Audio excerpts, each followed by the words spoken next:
jump through the screen and beat up any and everybody who ever hurt your feelings. Like, literally. Yes. I was like, I don't know this man, but I will beat all y'all ass. I need Jessie in my corner. That's it. I will beat all y'all ass in this motherfucking room. Like, that's how I felt, because I'm like, who made him feel that way? Was that your experience throughout? Be like, for example, through dating, I could try and be someone I'm not, and to like fit that that quote or that need of what they think a man should be, and but it's not me, so it will fade and it will just it won't happen. But when you actually the good guy finished last statement, it's funny because the way it happened, I don't want to get into the way of the shows, but I was talking to Tisha about it and I was speaking about it, but they've made it much more dramatic. However, however, I meant what I said, and because I feel like even me, like I feel like I wasn't trying to call myself a good guy. I wasn't, because I don't like trying to have my own flaws. So I don't want to ever say that. But a lot of people thought I was being bitter or trying to come at a different like manipulative, misogynistic view. But I wasn't doing any of those things. I was, of course they didn't. But I was like, this is because I was saying dating, the good guy does finish last, and that's just the truth. I feel like unless the woman is really intentional and wants to find a husband, I think for the majority of it, because there's so many options out there in the dating world nowadays. You can just swipe right, you can go and get another date or whatever, and not everyone can do that. But for the majority, I would say for the majority of women, definitely, I think they can choose that. They can choose their options. However, they're not all going to be husband material. So, but while they're having fun and everything else, it gets. I know my mic's working still. All right, listen. Hey, guys, welcome to Little Blackbird 91. Listen, my bad. The system was playing up. It wasn't actually my mic. But let me just say this first and foremost, right? I watched the interview. By the way, if you haven't gone to watch the interview, go and watch it. It is behind a paywall, so I'm not going to review the whole interview. I think that's disrespectful to review it and do clips when it's a membership only interview as well. So if you haven't done so, go and subscribe to Jessie Woo's page. Go and become a member so you can watch the actual interview as well. Okay, all right. She's good peoples. So here's my thing about this situation, this scenario. Okay, Demola says something really interesting, and I'm gonna say this, and I'm gonna say it once more clearly for the man them and for the girl them as well. Women don't like people like Demola. I'm gonna be very honest with you. Yeah, I don't care. I'm gonna say it. Some of you are going to say yeah. But the general consensus don't like people like Demola, and I'm gonna be very honest with you. Okay, now ladies are gonna tell us that they like people like Demola. I'm gonna tell you, okay, all right, unfortunately, the women's they don't like Sims anymore. Okay, all right, they don't like Sims. All right, and the reason why I would say that is because when we make statements like men, that quote unquote. Good men finish last, right? It's not true. It's not true. What he's describing is nice guys that finish last, not good guys. Okay, someone says public now. Okay, so I can play more of the clips now. Fantastic. I didn't want to be disrespectful to Jessie Woo. And so this is really important because I think it gives an insight to Demola's mindset and why I knew Katisha wouldn't choose him. Okay, again, I'm not saying that he will never get women. He always will. Like, let's be honest. But I'm saying to you, like, you will find yourself in scenarios where you make statements like good guys finish last. I've never made that statement. I don't need to. You know why? Because whenever I finished last, I recognize that I wasn't running fast enough. It's that simple, right? And when you don't put onus on yourself, and I spoke about this the other day, about how people don't take accountability. They project onto other people as to why they're not what they're doing. If you don't take accountability for the choices that you're making and you're doing these things, you put it on other people. Now, are there a subsection of women that want the bad guy or the one that's not great? Yeah. I hear that.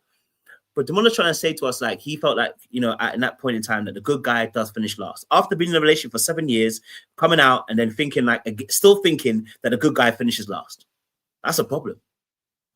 That's a problem. Here's why I think it's a problem. For a man specifically, for us as men, it's a loser mentality. No offense to Demola. I want to be very real with you. It's a loser mentality. It's a very much a loser mentality. And I say that because what you should be doing is what I tell everybody, go back to the very beginning and find out what happened as to why this situation went the way it did. You should be a scientist when it comes to relationships. I don't get mad, I get smart. You understand? And that doesn't mean I don't get angry. It means if I waste my energy being angry at you and don't figure out what the frick just happened and figure out how to change it, so next time I'm empowered to make different choices, you're going to always be a victim. Now, I know he said he didn't want to be a victim, and he said that he was joking, okay, as well. But I want to keep it a buck. And I know he might come here, but I'm just saying, I want to save a couple of the man them, and I want to see some of the ladies too, because specifically this topic, if you don't hammer it home, people start blaming other people, and it's really frustrating because it's not the other people's fault. I mean, it is, but you're only in control of your own life. Okay, so I'm going to break down some really major things in this scenario with Demola and Katisha and Javen. They're all a problem, but I'm going to break it down for Demola first and foremost this particular live. But it was really good to see him on the Jessie Woo, because we got to see a different. We got to hear more of the story. But I'm going to explain why this statement of good guys finish last is problematic and is an indication of a mindset as to why also women don't also like this kind of mindset. Okay. All right, so I'm going to explain that. Make sure you like, share, subscribe, click on that bell button for notification uploads. Those of you who are members, shout out to y'all, because y'all know you keep it real around here. Let's have this conversation, okay? Let me grab some water and let's have this conversation. Okay, all right. I'm going to play a little bit more of the clip, and I'm going to explain why I felt like this is not a good mindset to be in, okay? All right, I'm going to explain a little bit more. Let me explain it. Okay, let's play it. Right. For the majority, I would say for the majority of women, definitely. I think they can choose they can choose their options. However, they're not all going to be husband material. So, but while they're having fun and everything else, it gets warped in between, and then they might settle finally for a good guy, but in between they might lose a few good guys, if that makes sense. No, I think you speak. This is why I really want to have this conversation with you too. I feel like sometimes as a woman, like when I'm watching these shows, I will talk about this from time to time, but I feel like it's so much better to hear it from a man, that sometimes as women, when we're going into the dating world, we're settling for the good guy instead of prioritizing the good guy. Yeah. And I think that that's what you're basically saying without saying it. It's like, we need to prioritize the man whose characteristics are good for us rather than going through all these others before we're like, okay, now let me just go ahead. You know, like, it's just, you could save yourself years and years and years of agony if you would just do better up front. So no. Okay, so let me explain something as to why I'm going to say this statement again. I'm going to say it one more time. Anybody that tells you that good guys finish last has a loser mentality. I'm going to just keep it real. I'm sorry. I want to make it very clear. I want it to hurt a little bit, because for us as man, then we need to tell the story so it hurts, so you learn a lesson quickly. Let me tell you why. Okay, when you play sports, right, and he plays sports, so he knows. When you play sports, when you lose, it's a blessing as well as a curse. The curse is that you lost and it's painful. In the immediate moment, what you get is pain. Immediately that happens. Okay. The powerful thing about a loss is the ability to go back over that situation and go look at it again and go, where did I go wrong? What could I do better? Now, of course, if you can win all your fights, fantastic, right? Very few people are that elite. They never lose a battle. But let me give you some insight as to why I say this, right? Every time I lost a battle with a woman, whenever I played a game, then I lost the battle, here's what I learned. Number one, self-betrayal is a real thing. You knew the truth and you lied to yourself. You're delusional. I'm going to call you out for it. I took it to the ladies. I'm telling the man them. A lot of you are delusional as men. I'm just going to be real with you, okay? That's what's going to cause you issue. You're delusional. You think you're amazing. You think you're wonderful. You're delusional. You're not. Number two, okay, is that part of the self-betrayal is that you have rules and you went against those rules, and those rules now that were meant to protect you are now the same thing that's taking you out of that relationship. Number two. Number three is that many men too, okay, all right, are puppy dogs. Okay, golden retrievers, and you yourself as an individual person, okay, does not recognize your own value. You think you do, but you don't recognize your own value. So you're a bad investor and you put yourself in bad places and invest poorly. On this particular video, I don't know the timestamp because I was listening to it on my headphones. There's a part where he says he knew that Javen and Katisha were having a better connection, but he kept on going. And I said, there we go. There we go. And actually, this happens to a lot of people when your ego is actually silently working. See, many of us as men have a silent ego. We look good on the outside, okay? And it's like, oh, that guy's such a nice guy. He's a good guy. But he hasn't wrestled with the ego. The ego is something that creeps up on you, right? The ego is such a thing that when you're playing, let's say you're playing some sports, right? You're winning, and you know you should let me strip it back a little bit and slow it down, because you know what? Like, it's got to a point in the game I need to manage the game a little bit, yeah. And what we do in sports is that we call, especially in soccer, for you Americans, but for us as football, we do a thing called managing the time, right? When it gets towards the end of the game, you're supposed to manage the time. Why? Because you don't want to give the opponent any opportunity to try and do something in the midst of the moment. Now, egotistical people, right? And some will take a risk and win. A lot of us won't. Some people will take the risk, and instead of going what we call into, time wasting and instead of doing that, they go and try to score another goal. And what ends up happening is you try to score, you don't score, and now the team gets an opportunity to attack you and they score. In basketball, the same thing happens, right? Someone goes up for a layup or shoots a three, it hits the rim, doesn't go in. Now the other team's got an opportunity, last minute buzzer shot, and they end up beating you. How many times have you seen an NBA game like that where the other team should just be hogging that ball, do whatever's best to run down the clock, but instead somebody gets an ego. Someone's got an ego. They want to make that shot. They want to make the king shot or whatever. And before they realize it, they've missed it. And what happens? There's an overturn. And then before they know it, they're attacked and they end up losing the game. You know what I'm saying to you, right? Now, here's my thing, right? Here's my thing. I'll mention all of these little aspects. Okay. All right. And another aspect also too is when you don't have great boundaries. Okay. A lot of people don't have great boundaries. I included. I'm going to break this down fully. I included. I didn't know I didn't have good boundaries. I thought I had good boundaries. I didn't have no good boundaries. You find out when you start dating people and you start not holding people accountable for saying, hey, this is where I stop. This is where I begin. When you don't have a voice and you're not able to fully explore that in the way that needs to be, right? To be done, right? When something comes up that you don't like it, instead of you actually addressing it, you kind of pull away or you avoid it. You know what I'm saying, Chu? Right? Now, Javen is a very sensitive person. He can sense when energy shifts. He downright knows that Katisha also was indecisive and was in between two people. And here's my thing. I said this about what's his name? Ayana and Jared. I said this at the time. I said, that man had two women, but she could tell that something was off. Yeah. And this is one of the biggest things that will get men saying that good guys, they don't finish last. Nice guys do. Let me put this quickly, right? When you're not able to read the freaking energy in the room, you are always going to lose. Okay. I shouldn't say always, a lot of times. When you can't read the energy in the room, you're going to lose. What does that mean? It means, for instance, I have been in his situation before, right? Played that game where a girl's got two guys as an option. Do you know what the first mistake to do is? Think that you're an option in that game. There is no option. That's where Javen was able to beat Demola in the situation, right? Is that Javen recognized that, hey, bro, listen, I can take it or I can leave it. His energy was telling him, I can take it or leave it, regardless, bro.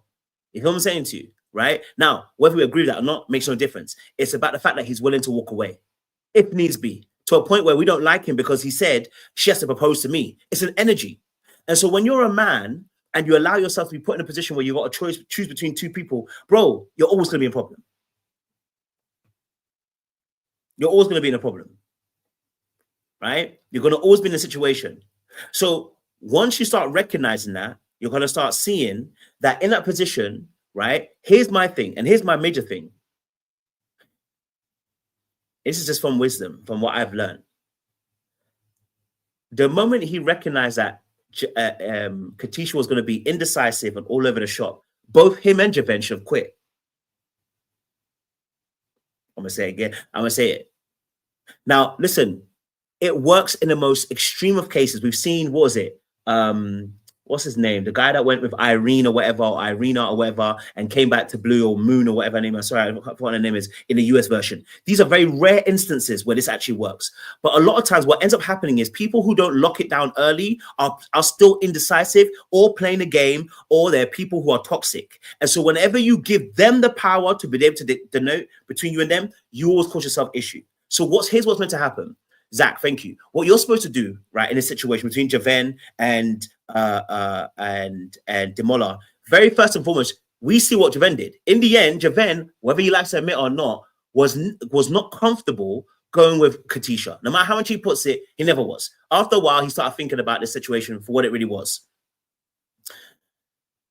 In this scenario, when someone takes you to the very end to make a choice, get your ass out of there. No, get your ass out of there. Keep it a buck and keep it real. If they're gonna roll you to the very end, take your ass out of there. You're not part of the equation, bro. You see how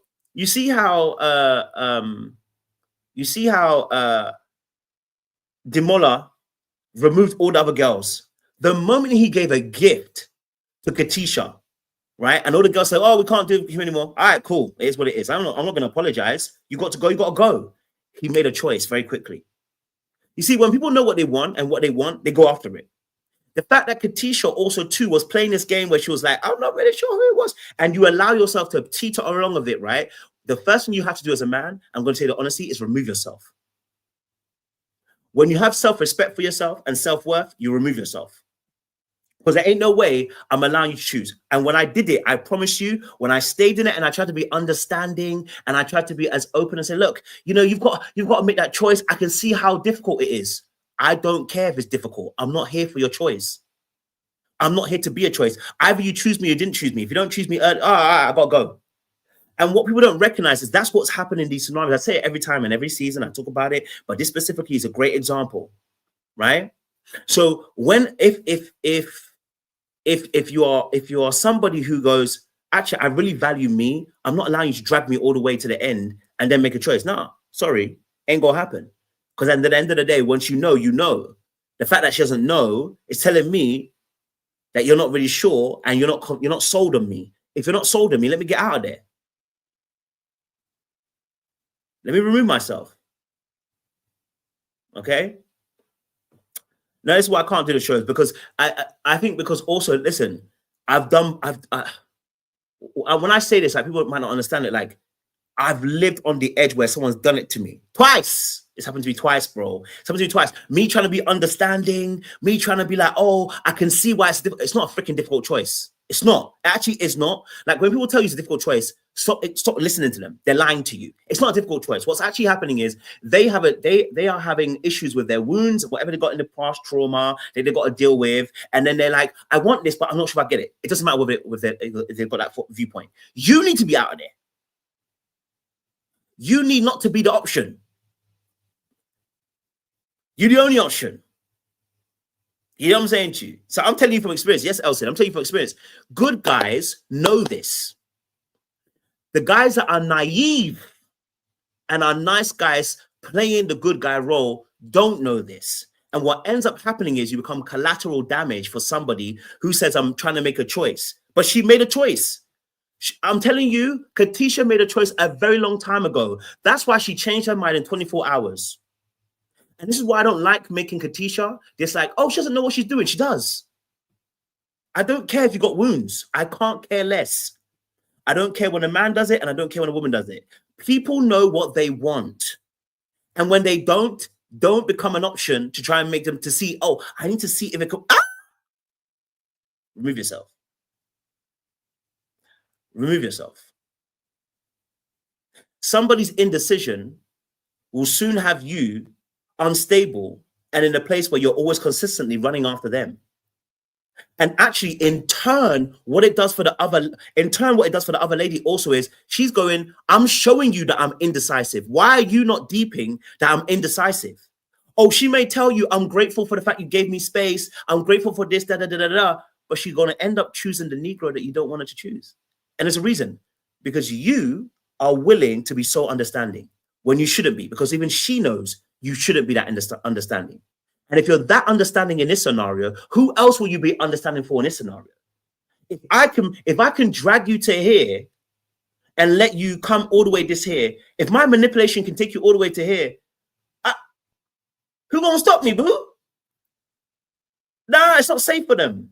So you have to understand, even though for her it was not safe for Katisha to choose Demola, it's just that simple. With Javen, you can guarantee it, even if he's a bastard, the man will defend you at least. He can cover you, maybe even protect you a little bit. Do you know what I'm saying to you? At least what it seems like, right? So you have to understand how it looks like in the mind of these people. And so once I finally learned that, I said, oh my days, it now makes sense. It makes sense why in a school playground the girls chose the bad boys. You're thinking, oh, the girls are... No, listen, there is a real reason behind it. Stop thinking that good guys finish last. Good guys finish first. They actually do. They've learned to balance their power and responsibility. They've learned how to balance power, control, and be responsible with that. They've learned those things. They've learned how to have boundaries, but at the same time allow flexibility. They're flexible. They're not unbendable. And nice guys are unbendable, and the bad guys are unbendable. And right? So when a good guy finds a nice balance, they're winning all the time. They're winning all the time. So I'm imploring that people, when they watch this, understand what I'm saying here. It's not that you, like he said, give your girl a soft life. You should. You should. You should give her a soft life. You should be able to be firm and soft at the same time. There's a level you have to be, yeah.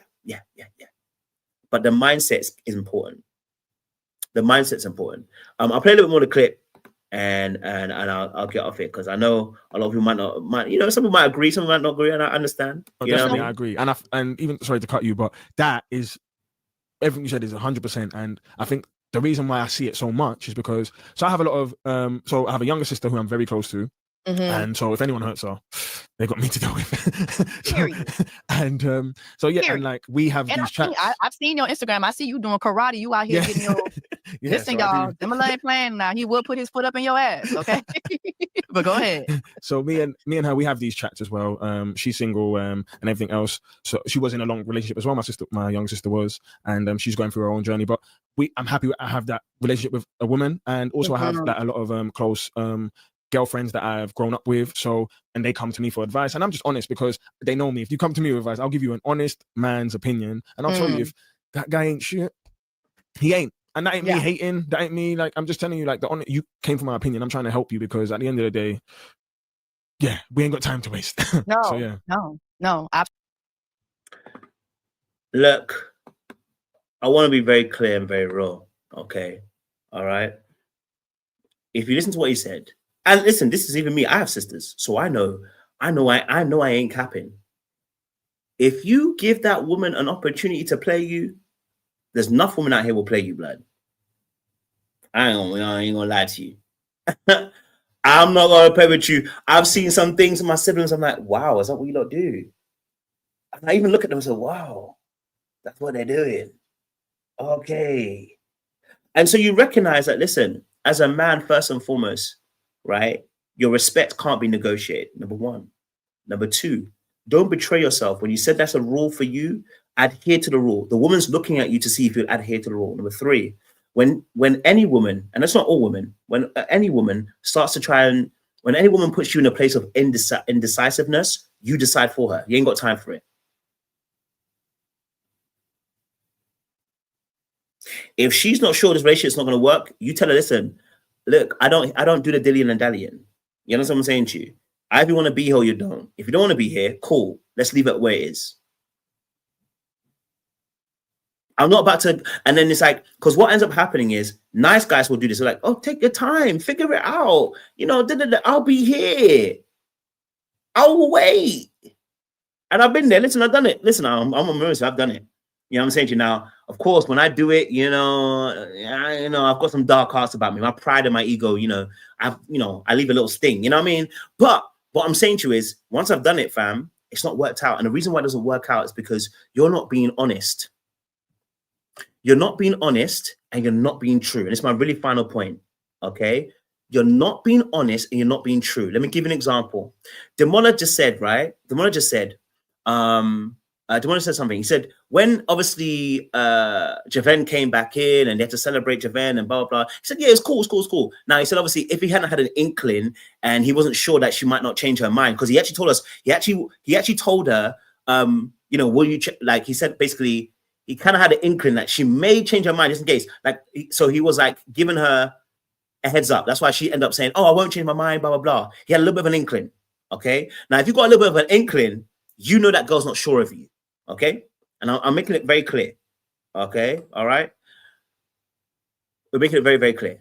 Okay. And so in that space, right, in that space, he talks about, obviously, you know, Javen coming in. Can I be honest with you? Let me be honest with you. And hear me clear when I say this, bro. I would not be happy for Javen one bit. It's not me being better. It's me being honest. I don't care and I don't like you right now. I don't want to look at you. I don't want to hear about you and Katisha. I'm not going to be the bigger man. I don't care about the situation now. If I'm not getting chosen and you choose someone else, I'm not bitter. I am angry. I am frustrated. I do feel let down. I am disappointed. And let me just say this now. I am not going to sit around and be telling, oh, well done. I mean, he's good. Yeah. I mean, yeah, you know, yeah, why not celebrate him? I'm not going to, bro. Here's why, because I'm going to be honest with my feelings. I'm going to be true to my feelings. I don't like it, bro. And I'm not going to pretend I am. Now, does that mean I have to cuss you out? No. Does that mean I have to get rude to you? No. Does that mean I have to dominate you? No. Does that mean I have to throw the book at you? No. It means I'm going to be honest with my feelings, but like, actually, this doesn't work for me, bro. It don't work for me, brother. You understand what I'm saying to you? I'm going to be honest with how I actually feel. Because there ain't no way you're telling me that Javen was so cool after he felt so calm. That's what I'm saying about the play acting. And that's what women can actually sense in you. And that's why I'm saying to you, women are very astute. This is why they look at certain behaviors and they go, you're not being honest. And it's why they can't trust you as a nice guy. And it's why you're finishing last, because you're not being honest. See, let me tell you something now. Let me tell you something now, right? A girl puts you in a friend zone and you say, well, you know, I want to be cool with you. I still want to be cool with you. But she knows that you've already kind of issued, I like you already. Why would that girl put you in a friend zone? No, hear me out. Hear me out now. A girl knows that you like her.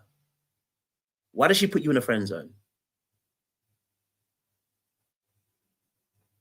Let me tell you why. Because she knows that you're not going to come out of that space. In most cases, the woman knows that if she puts a box around you, you won't come out the box. And because you yourself are lying, you're not being honest. You see, the day that I recognized this when I was young, I didn't accept any more friend zones. Because if I'm friend zoning you, let's just say I'm not being a friend. You understand? If you want to call me a friend, by all means call me a friend, but I'm definitely doing something I shouldn't be doing. I'm changed man now. I've given my life to Christ. I'm not doing that no more.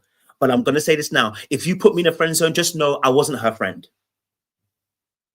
There ain't no way. If I liked you, there ain't no way. That's the only way I would ever be in a friend zone if I liked somebody, is that I know that I'm not a friend to them. I'm smashing. I'm just being honest with you. I'm smashing. That's the reason why I'm in a friend zone. You keep me as a friend is doing you a disservice because I'm smashing. Now, that's a mindset. The mindset is, even if you put me in that friend zone, just know I'm going to be volatile. I'm going to be, you're going to cause yourself more issues having me in a friend zone. So what would a girl do? She has to cut me off. But you lie and you pretend as if you're okay being a friend, so they put you in the friend zone. And then you play your role. As for me, I can take it or I can leave it. But I'm leaving here with something. You understand what I'm saying to you? Maybe I'm not saying nothing too tough. You get me? I'm just saying. Not all friends are smart. And that's very true. Hence why you leave. See, you don't have to lie. You see, when you start lying, that's when you start getting yourself in trouble. Hence why you go. That's why you go. Because some girls are going to tell you, no, I'm not on that. Then you go. Because there's nothing here for you. There's nothing there for you. Not an ounce. So why am I explaining that? I'm explaining that because women are also astute to understand. They've sized you up. They know how you behave. Right? They know how you move. So if they're friend zoning you, there's a reason, because they've clocked you.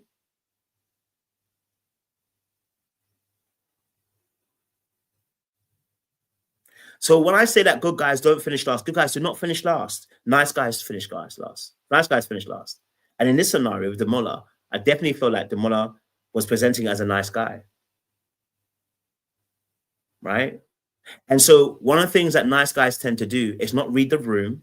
And 2, they oversell themselves. How do they oversell themselves? They do things without reciprocation. And this is something that I've done. Listen, I can tell you about situations where I can tell you situations where you like the girl. I remember this is when I was younger. I remember this when I was younger, but I've had some other experiences as well. Sometimes you lose, bro, because you don't realize you're doing it, right? I've had some experiences where, let's say, for instance, I remember a scenario where I was talking to a girl and we were talking for a couple of weeks, and I was trying to get her to go to the cinema with me. This is when I was young. I was trying to get her to go to the cinema with me, like, oh, like, come cinema with me, I'll pay for you. Yeah, all the chatting and nonsense, bro. And she was doing all of the things to try and get out of this scenario, bro. Right? But every time after we talk for about a little bit, she'll disappear for about a week or 2 in it. Then after about 2 weeks, she'll come back and be like, hey, how are you doing? Are you okay? And after that 2-week period, we're not talking, I'm pissed off. I'm all of a sudden okay again. I'm like, well, she's come back. Oh, it's okay. It doesn't matter. Like, let's not look at it too deeply. Like, and the reason why is because I'm overselling. I'm overselling because I'm willing to catch a big fish at the expense of my own dignity and my own pride. So now she comes back after 2 weeks. I'm like, oh, okay. And eventually we went cinema. Listen, it didn't even pop. It didn't even pop. Okay? It didn't even pop. So now you're down on some money and some change in a cinema date. Okay? And your dignity's lost too.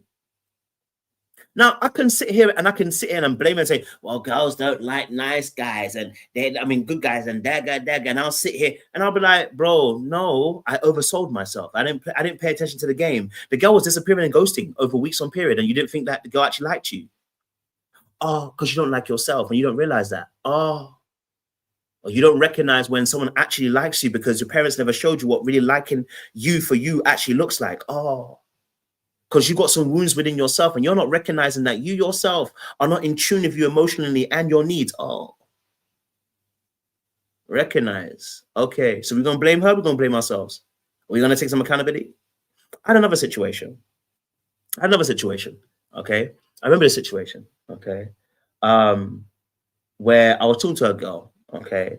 And she was consistent in her communication, but every time I mentioned let's maybe try and see if we can move it towards having a relationship, because I liked her, right? She'll be like, oh, I'm not really there yet. I'm just trying to understand myself. All of that nonsense chat, yeah? All of that chat, yeah? Everything but a no, yeah? So after a few weeks, I'm chatting to my man. I'm talking to my man. I'm like, bro, I'm talking to this girl, bro. It's calm. Yeah, doing all of that, blood. But I know deep down in my heart, I can feel it deep down in here, cuz, yeah, deep down in the depths of my soul. Okay, yeah, down there in the soul, I can feel it that in that place, that the connection isn't as legit as I'm making it out to be. I'm more excited to tell my mandem about what I'm getting up to, but I know that every time I've tried to progress a conversation to a relationship, she's always moved around it. And then one day you get the text, or one day they tell you after a few weeks why they disappeared. I'm now with somebody. You mean I've been putting all that work in and you're now with somebody else? Yes. You know why? Because she was telling you. Read the freaking room. Read the room. Are you not reading it? Are you not reading it? Right?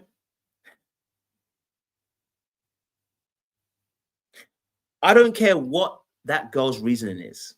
It makes absolutely no difference. Mandem, I'm speaking specifically to you because I'm normally talking to the ladies when I'm having this conversation, but for the mandem today, I'm talking to you.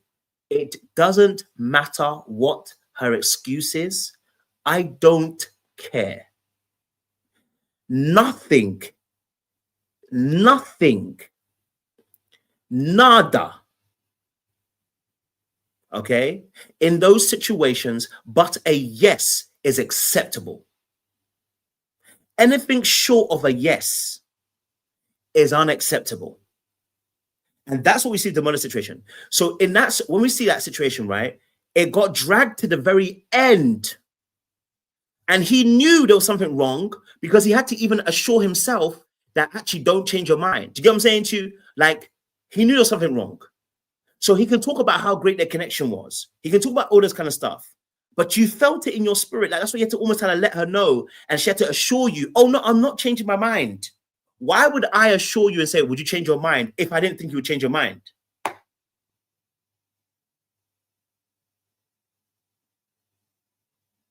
Did you get what I'm saying to you? Why would I make any comment about alluding to you changing your mind for the other person to say, oh, I guarantee I'm not going to change my mind? The reason why she comes out with that statement in the first place is because he alluded to the fact that she might change her mind. Right? And because you're assessing the situation correctly, your spirit is telling you this person is not sold on you. And guess what? You deserve to have somebody sold on you. And every time I've flouted that rule, I have found that person come up short and wanting. And every time you get frustrated and angry, you be looking at them and recognizing that actually you're the boo-boo the fool. And there's nothing wrong with it. You have to get up and move again and just recognize, I don't do that again. So when I say this scenario with D and the situation with Katisha, you know what I'm saying to you, right? I'm telling you it's because you haven't learned the lesson.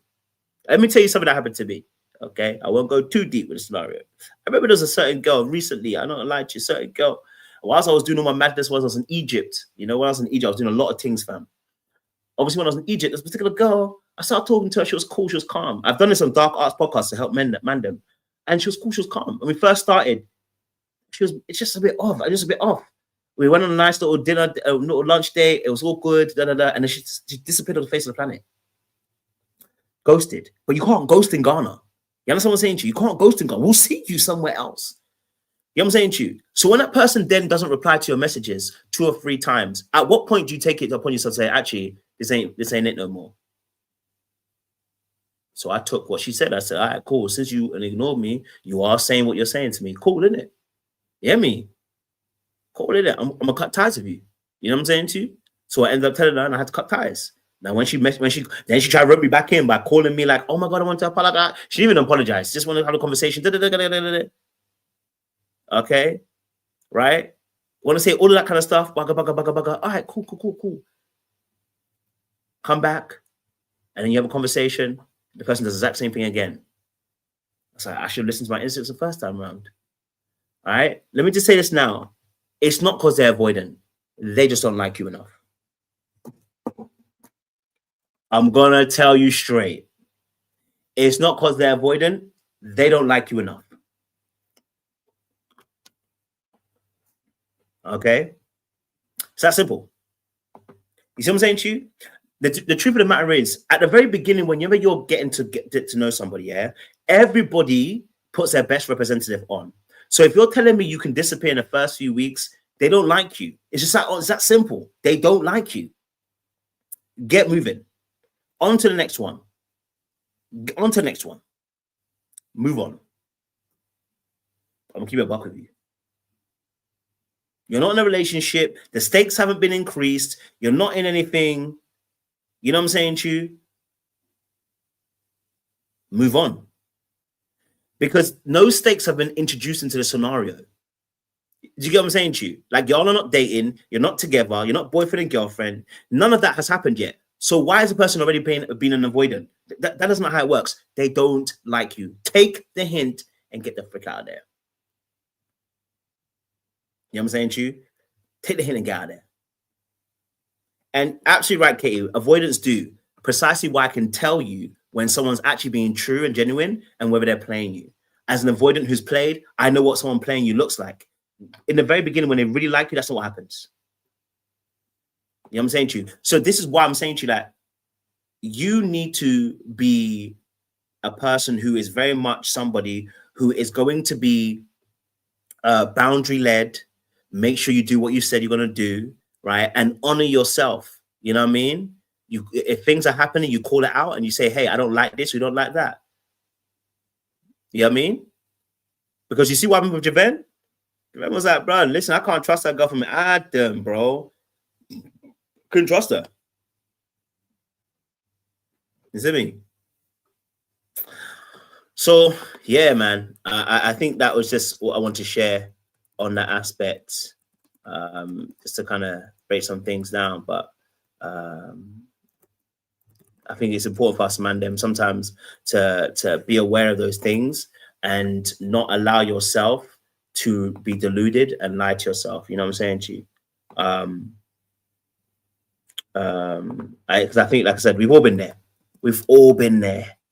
We've all been there. So I'm not going to shoot the man. I'm just saying that, keeping it real as a man, you need to make sure, brother, balance is a key thing. You know what I mean? Balance is a key thing.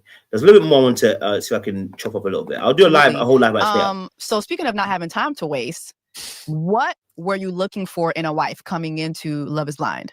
Okay, that's a very good question. So I was so set on, right, she needs to be a nurturer. She needs to be able to just show me that she is like down to earth, sweet, caring, and like gonna, like, for someone to me that I could see as the mother of my kids, and like see myself for having a great future with fun, because I'm always joking around, and yeah, it was all of those good vibes. And then one of the things was God-fearing. God-fearing was important to me. That was very important to me, and all just a sense of faith growing up, like having that background, because I knew I didn't want to rule anything out till I spoke to them and got to know them a bit more, because everyone goes through their own journey in faith. I have gone through mine, ups and downs, and we're living through it all. Yeah. Would you have been okay if she told you she trusts in her spleen? Hell no. Hell no. That would have been so. I love Anu. Anu's my sister, so I always. Yeah, I hear that, definitely. Let me get Easton on. Well, I'll chop it up real quick. Easton, what you telling me, brother? What's good, everybody? I mean, it's another case of the good guy syndrome. I think we can both resonate with it, and I think it's very important. But it is a canon event for a lot of guys. If you're not really the guy, it might be a footballer or the guy who's kind of good with girls early on. You kind of go through this arc, and you think that you know, kind of presenting this caricature, because I think it's a caricature at the end of the day, is what's going to be the thing that kind of puts you over the top, because you might have seen it in movies, or you might have reinforcement of this type of behavior at home. Because I don't think that a lot of young men are honest when they are trying to like figure out how to navigate dating and relationships, how they kind of either mirror what they see on TV, or it could be a family member, their mom, their sisters. They might like lean into them for advice early on, and it kind of pushes them into like trying to overcompensate by doing things and nice gestures and grandiose posturing. So I saw that a lot with Demola, and Katisha seemed like she was very unsure, but any uncertainty, if you have to question me, that's a definite no. It needs to be an emphatic yes. And the emotions and the gestures need to be reciprocal. And I think that it was never like that. Did Katisha ever give Demola a gift or anything? I don't recall, but did she ever give him a gift? I don't think she did. I don't think she ever did she? Yeah, see, I think there's again teachable moments. I harbor a lot of opinions about that, because I feel like well, I know this was my story, but I feel like it's a very dangerous one, because you see that there's a lot of guys that don't have a lot of a very educated or strong masculine presence to show you how to date and court properly, and you get into this like negative dark essence in this way that you're showcasing that you're a good guy, a nice guy, and in reality there's always a checklist or an inventory, and you just counting up the investment that you put into this. And you see it now. You know, you saw Alan crash out in Married at First Sight, and I go back to that because you got to see it over weeks, whereas with Love is Blind you don't get to see as much of it, but you got to see the crash out, you got to see how deep he would go about to buy and get new teeth. He had to redo his whole entire wardrobe, change his entire persona for somebody. And then on the back end, when things didn't work out in his favor, all he did was go on Hinge, hook up with a girl, and he was perfectly fine. So you see how there was an expectation of behavior. He does all these things to get it, and it doesn't happen. And so either you typically crash out or you go to the path of least resistance, in my opinion. No, bro, you smashed it. And the reason why is because there is a moment where certain relationships you have with ladies where you can't betray yourself, right? Like what Alan was doing towards the end of that Married at First Sight was betraying himself. He was seeing certain signs and seeing certain things, and he was still trying to be understanding. And that's what brings a crash out. Because it's like you're trying to understand something that doesn't need to be understood.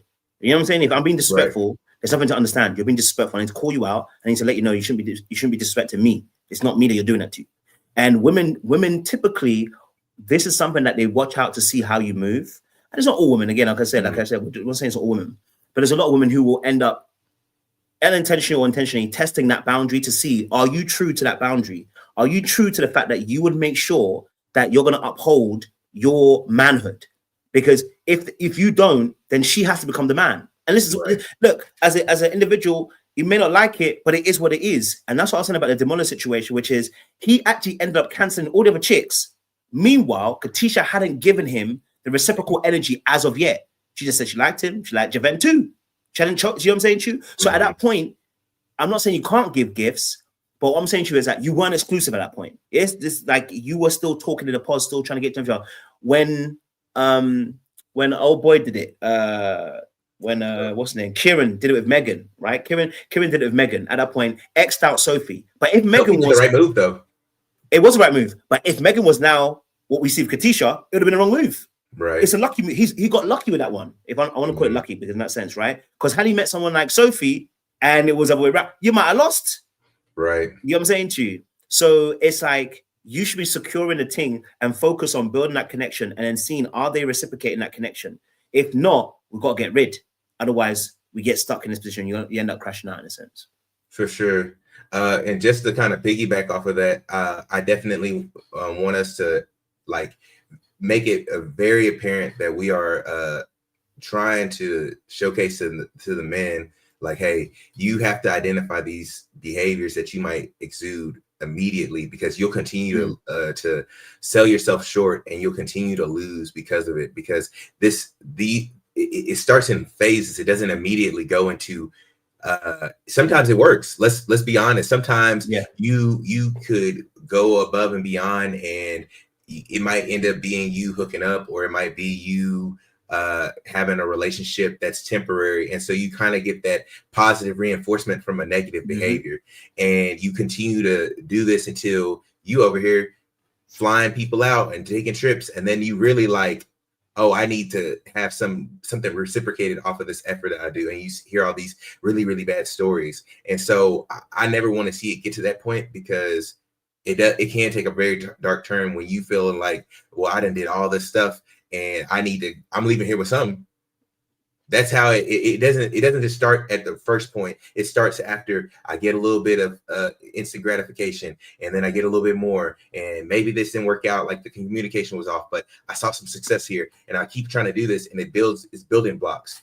And then it gets to the point where, you over here trying to propose, and she hasn't given you any inclination that she's ready for that, or you trying to salvage a relationship by doing some extreme behaviors. And so I think that this is, if you're a fella out there and you listening to this, don't betray yourself, because that's all you're doing when you act like this. Be honest. If people don't like you for who you are, if you're an option, just let it go by the wayside, because you're probably better without them than with them. Yeah, man, I'm definitely with that as well, bro. And I think, like I said, the fact that Katisha took it to the very end, to the very end is where the alarm bell should start ringing. You get what I'm saying to you? Because, like I said, most people are locking, and we see this every season, right? See, when the man does it, people are able to call it out early. Oh, he dragging them both to the end. Look how you want to make them. He trying to be. like when someone drags you to the end of this 11 days, they haven't figured it out yet. Trust and believe that person is an indecisive person, and more than likely the games are about to start. You know what I'm saying, Chu? The games are about to start. And we shouldn't be looking at anomalies as a reason to be, as a rule. Like just because it worked out for Bliss and freaking Zach or whatever, does not mean that's the same for you. You know what I mean? Go for it. You want to say that?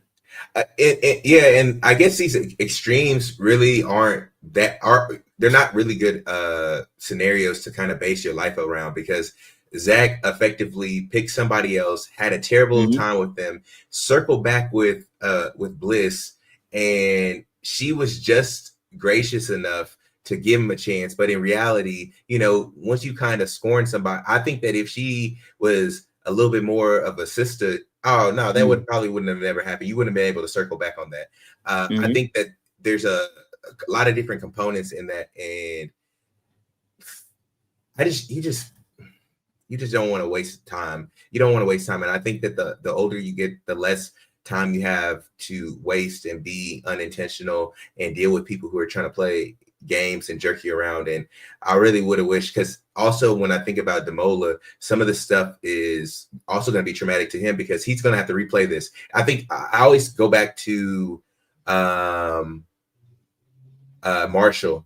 Like, I don't think that we ever really focus on how bad when Marshall got cheated, or not necessarily cheated on, but got, you know, the love triangle between Jackie, Josh, and Marshall, and having to live that out again, and then having to go on all these panels and then talk about how much of a, you know, sucker in a way that you were for dealing with this.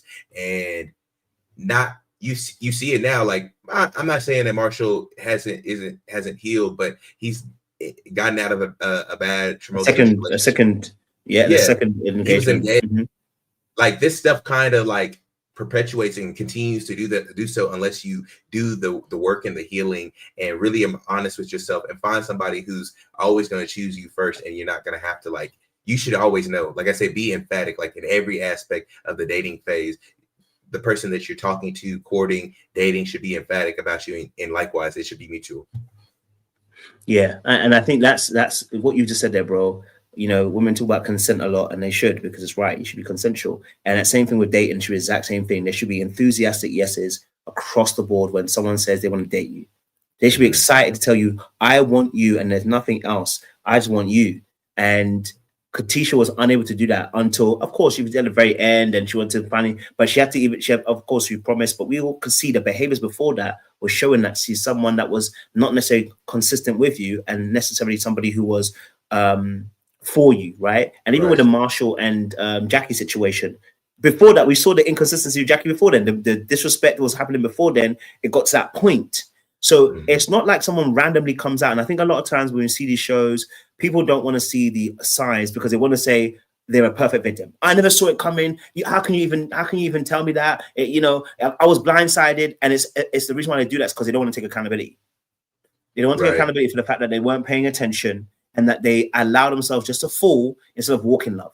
All right. Now, when you fall in, you don't see nothing because you're hitting the ground. But when you're walking in it, you're actually taking in what's going on. You're taking your time. You're seeing, am I right with this person? And then we're asking real questions. And sometimes you got to fall sometimes to even make sure that, okay, I ain't going to fall again.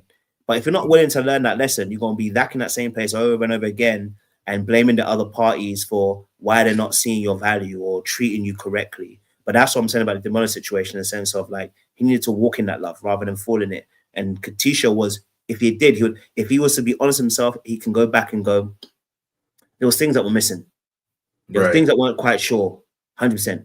You know what I mean? And I think as a man, you grow and you start to learn, and it takes a lot of experience, because again, sometimes maybe the difference between I see a lot of times with men and women is that women tend to get that experience because they're probably being talked to, hit on by guys, whether it be in their age cohort or a little older, by starting like age 14, 15, like in middle school. I just remember that's when guys started, like the kids that I was around started liking girls. And so they started to talk, and, you know, whether it be homecoming or asking, they started to be socially calibrated a lot sooner than guys are. And so if you don't have that experience, or at least some awareness or wherewithal, you're going to get played the whole time, because by the time you are the age of Demola, let's say he's late 20s, you know, women have already been talked to, have dated, have been in serious relations time and time again. But as a guy, if you haven't kind of like built that in, you can't tell between somebody who's telling the truth and who's lying to you or who's playing around with you or not. Like there's a lot of uncertainty. And so it's better to kind of get that out the way. You know what I mean? Like it's a little bit better to get that out the way, because at this age, it's a far more tumultuous fall when you feeling lost. Like I think it's tough for me, or at least I can empathize a little bit. Like imagine you being in your 30s and you're close to 40 and you don't know what, like, you don't know what the signs are, or you're feeling lost, or if anything, you're lying to yourself at that point. Like you're betraying yourself, and you 25 plus, something's got to stop. You're not lying, bro. I definitely hear that. Sorry, has got to stop in that respect. You know, I think I think this is important as well, to really look at the scenario. And again, Moon does has a good point, right? What are some of the signs? Sometimes the sign isn't necessarily what we are seeing. Sometimes the sign is the energy. And that's something that can't necessarily be detailed, but sometimes you can feel it. It's like when you're talking to somebody and you can tell they're very highly interested in you. They're enthusiastic about you, blah, blah, blah. Now, what I saw from Demola, and from what I saw of Demola, he was enthusiastic about her, but did that enthusiasm override him actually paying attention and listening to what she was actually saying back? And that's why I'm saying that a lot of times, that's why I said that the fact that I don't know what he said, and then she had to say, I'm not changing my mind. The fact that she has to say, I'm not changing my mind, tells me he said something along the lines which made her also go, let me give you assurance that I won't change my mind. But why would I even question it? If I know, it'd be like Kieran telling Megan, I'm choosing you, but like, I don't know if you're going to choose me. Don't change your mind. Why would Kieran say that? A little doubt. Precisely the point, which means you're not, you have to be honest with what you're feeling. And not lie to yourself and be in delusion, which means there is something deep down in your spirit that you're feeling about scenario, and you shouldn't deny it. And it's something recently happened to me, like a couple of weeks ago, and I felt this thing, and I was like, I don't like what I'm feeling. I don't know what it is. I can't put my finger on it, but I can't be called this person no more, blood. Like, I don't know what it is, but I'm gonna honor the feeling. Now, usually I don't listen to things like it's a feeling, right? But I started to learn that. But every time I have not listened to this feeling, that person turned out to be something I didn't need them to be. So actually, maybe I need to start honoring that. You know what I'm saying to you? I'm a sensible person. I'm not going to cuss them out. I'm not going to get rude. But I just have to release them on beat. You know what I mean? Like, and then when I started looking, I was like, actually, I know why I had a feeling. There was one or two things they did.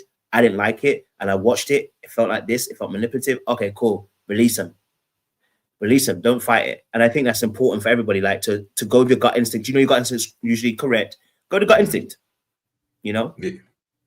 I would also say that in terms of the emphatic and like the enthusiasm, it wasn't reciprocated at any point within the show, that you couldn't see. Like, again, as much as Javin talked about how like the dates, like they never showed any of that. And I have a hard time believing that they wouldn't have shown the moments where Katisha was either doing a gift or a nice gesture for Demola, or it seemed like they were in love or anything like that, because they were building into the narrative. And so I feel like if I was just using my like spectator eyes, that there wasn't very many showcases from her that she was really, really interested in Demola outside of them talking or their dates being really deep. Because you can still do all that. Like you can mask all that. Like, you know, people will put on a mask and they'll act as if in a role like they're uber interested, and in theory, they should be, because, you know, Demola on paper looks like this really cool, he's really cool guy,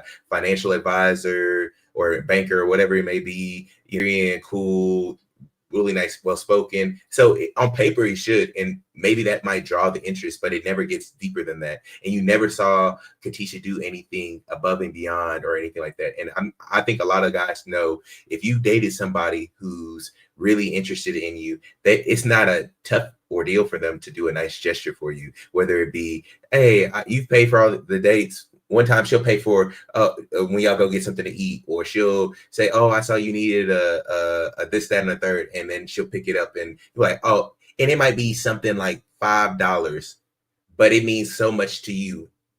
That's all you need. You never got that from Katisha. All you got was her being a little bit, sitting on the fence, telling them these kind of promises. And so I think that that's where he betrayed himself, because he didn't get a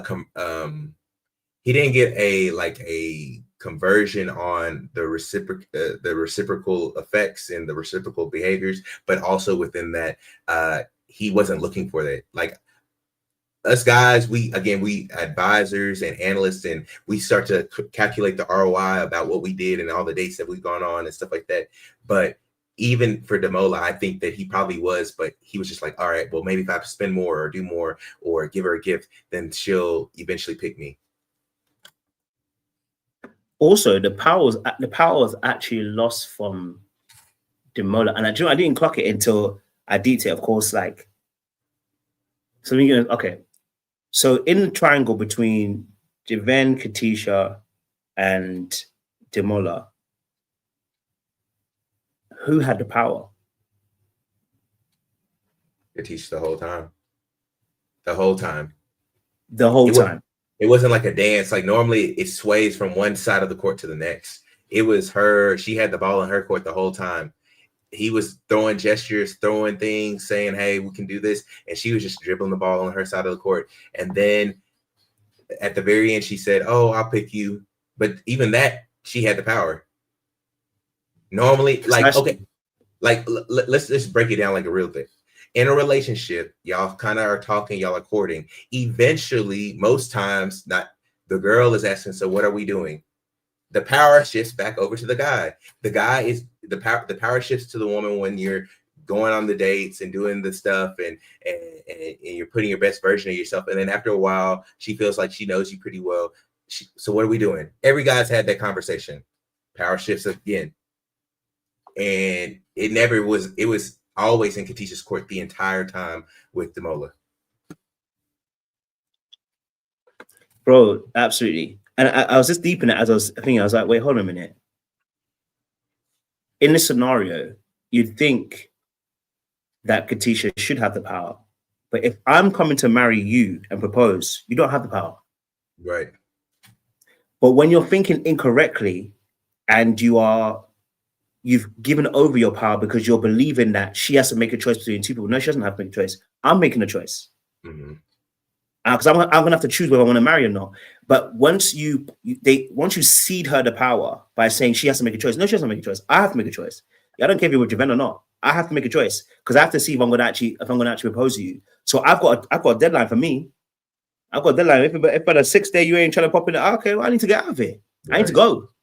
You know what I'm saying to you? And actually, that's where Javen was also Javen wasn't necessarily, he was passive aggressive when I would say this, right? Because he knows there's another Negro involved, but he feels like he can beat that other man. But even when he beat the other man, his true feelings came out at the end, which is that at the end of the day, she changed her mind after 24 hours and ended up at that point, I can't trust her. Right. So you still lose. Yeah. That's what I was going to say with Javen. He felt like, I said it a couple lives ago. I think that him and Katisha's disconnect was when he realized how she did Demola and how she was locked in with him for a little bit, or at least she said that she was locked in, and then immediately it was like a game time decision between him and Javen. And after that, in her not having a really, really good answer as to why, he was just kind of, I'm good off of you. But she had the power with Demola the whole time. She didn't have the power with Javen, which is why she was like asking and kind of probing and probing for more answers and to go deeper and for some type of validation from Javen this entire time. And she didn't get that from him, whereas she got that with Demola. So most of the time, like Kojo said earlier, I think when everybody like hypes up these quote unquote nice or good guys, they kind of forget the fact that they really wish like some of the gestures and nice behaviors they have would be inputted in the guy that they are really attracted to. It's not necessarily they really, really like a Demola or Zach or a Alan. It's that they wish they could do the same they wish that the behaviors that person showcased or exuded would be implemented with the guy that they really, really like or are attracted to. 100%. Yeah, 100%. Katie said, obviously, if I have to be the one to say yes, then. So I want to make it clear what I'm saying to you. So in this triangle, there shouldn't be a triangle. That's my whole point. There shouldn't be a triangle. If I'm going to propose, there should not be a triangle, right? That's why I said that what happened with Kieran is that he killed off the triangle. As soon as he was ready to do what he needs to do, he takes a risk. Now, if it doesn't pay off, all right, cool, it doesn't pay off.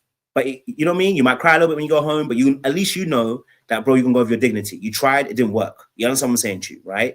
And the girls told you no, and you got a clear answer. Okay, so that's a massive point. But so Kieran could have offered the flower thing. When Demola did the flower thing, it did not kill off the competition. The competition was still there. You know what I'm saying to you? And so now we are now continuing on that journey, and the person's still telling you that they're still kind of open to the other person. They're still open because they ain't locked it off. They haven't finished off their other connection. Do you get what I'm saying to you? You know, because they keep coming into the boyish chat or whatever, and they're now not trying to tell you what's going on between them two, which means now you're aware that something's even deeper going on because man don't even want to share what he's going on with her. Okay, I need to reassess my relationship. And at that point, I need to be clear. And this is where you can get manipulated. Let me tell you why you can get manipulated here. Because some people will tell you, just be understanding. She needs to make the choice. And that's where you cede your power. No, I'm not going to be understanding. Here's what I understand. I've reached, and this is why I said about having the power. When you reach that point for you, where you're like, I'm ready to commit. This is where situationships end up happening for people because they don't be honest about what point they've reached. When I've reached that point, and this is where I got played off too. This is where I got played as well, right? When I reached that point where I'm like, okay, I'm ready to commit. Instead of me saying to the person, I'm ready to commit, I'm like, let me understand. I get it, it's a tough choice. You know, like I have to understand. And then when that happened, I got played. Why? Because I wasn't being honest.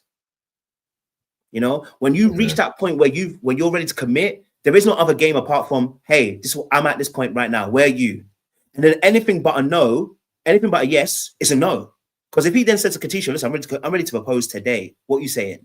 And if she goes, you know, I'm still open. I'm still open to my other connection. You know what you can do? I appreciate you. Thank you for sharing that. I don't think we're in the same place. I'm going to bounce. Because what's about to happen is they're about to throw you into a three-way connection. And there shouldn't be one. That's my point.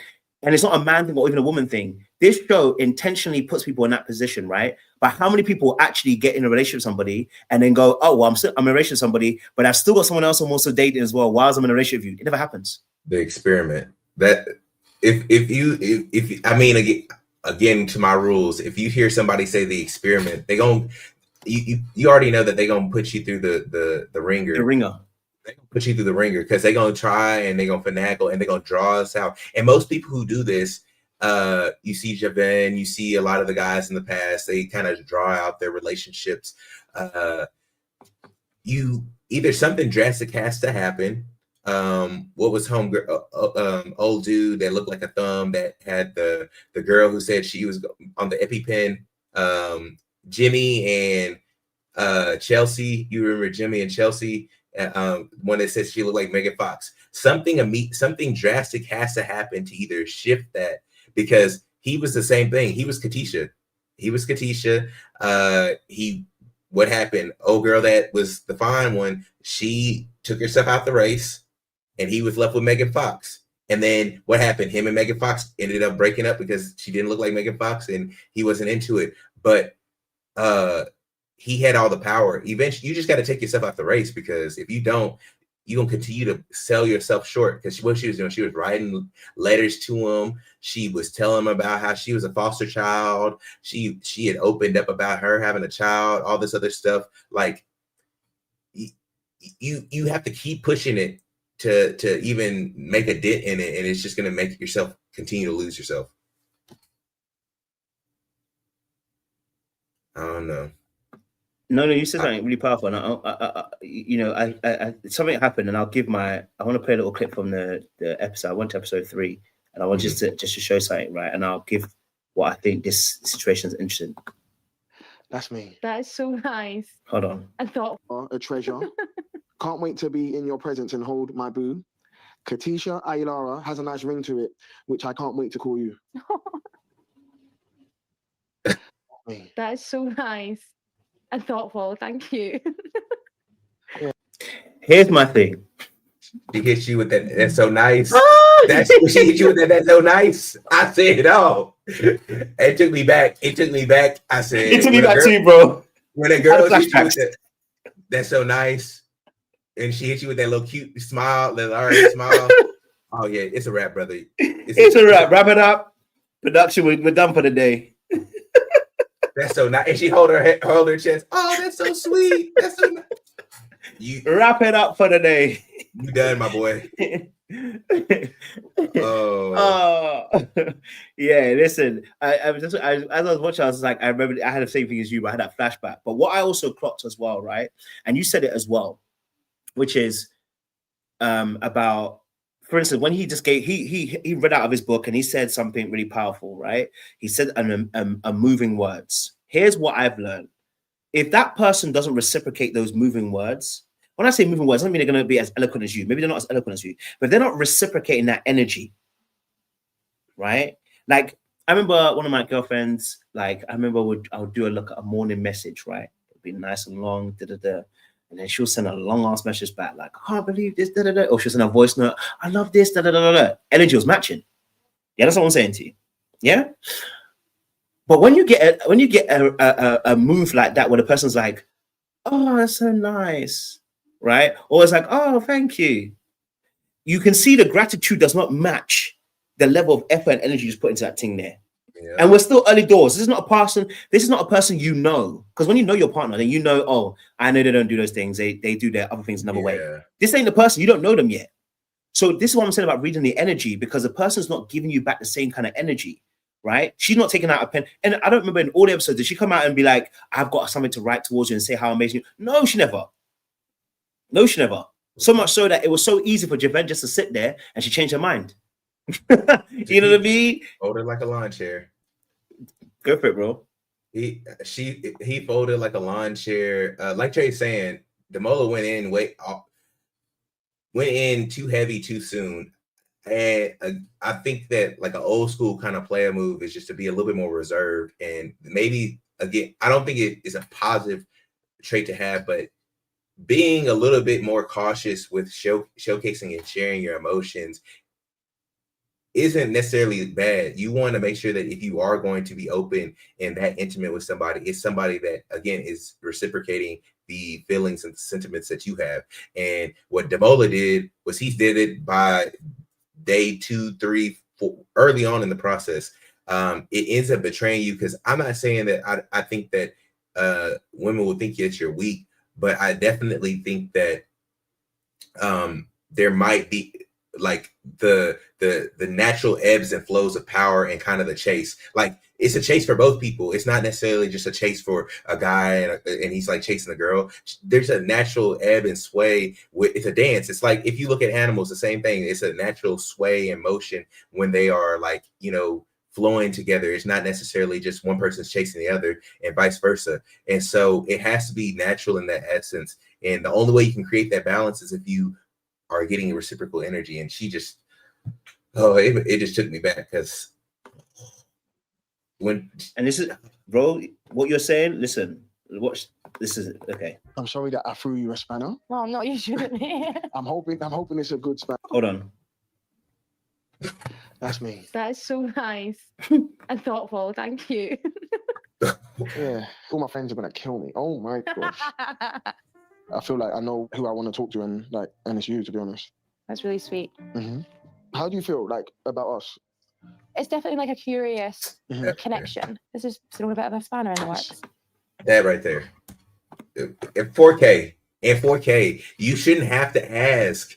The fact that you should, as a guy, you should know, like, oh, you should know that she's into you, like, oh, she's, the way that she texts back at you in the timely manner. When I have to wait all day, does that for a text message? Like, I know that we all are trying to like be really, really cool, but if you're waiting all day for a text message and you're always having to start up the conversation and you're always having to do the good morning beautiful and you're always having to plan the dates or like I'll say a story from my past is I'm big on the planning and the dates and stuff like that.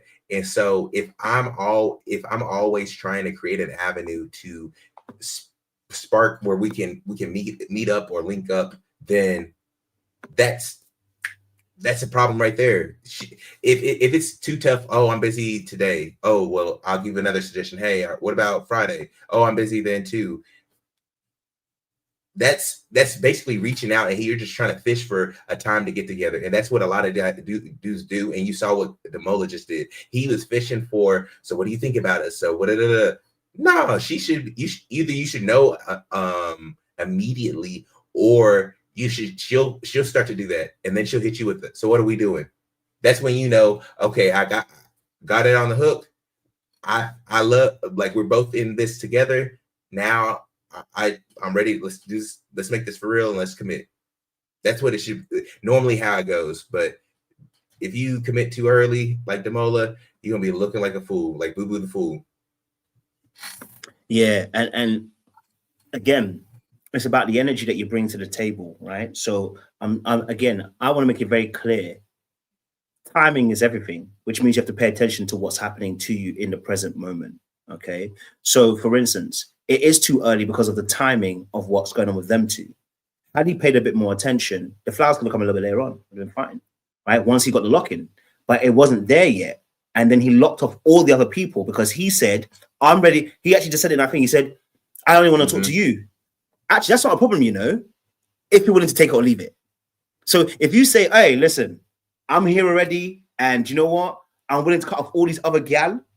And she's like, oh, I got a curious connection. If you're willing to say, she says, obviously, I've got a curious connection. I've got other people I want to talk to. And you're willing to say, actually, do you know what? If you're not on it, I'm off. Then you're good.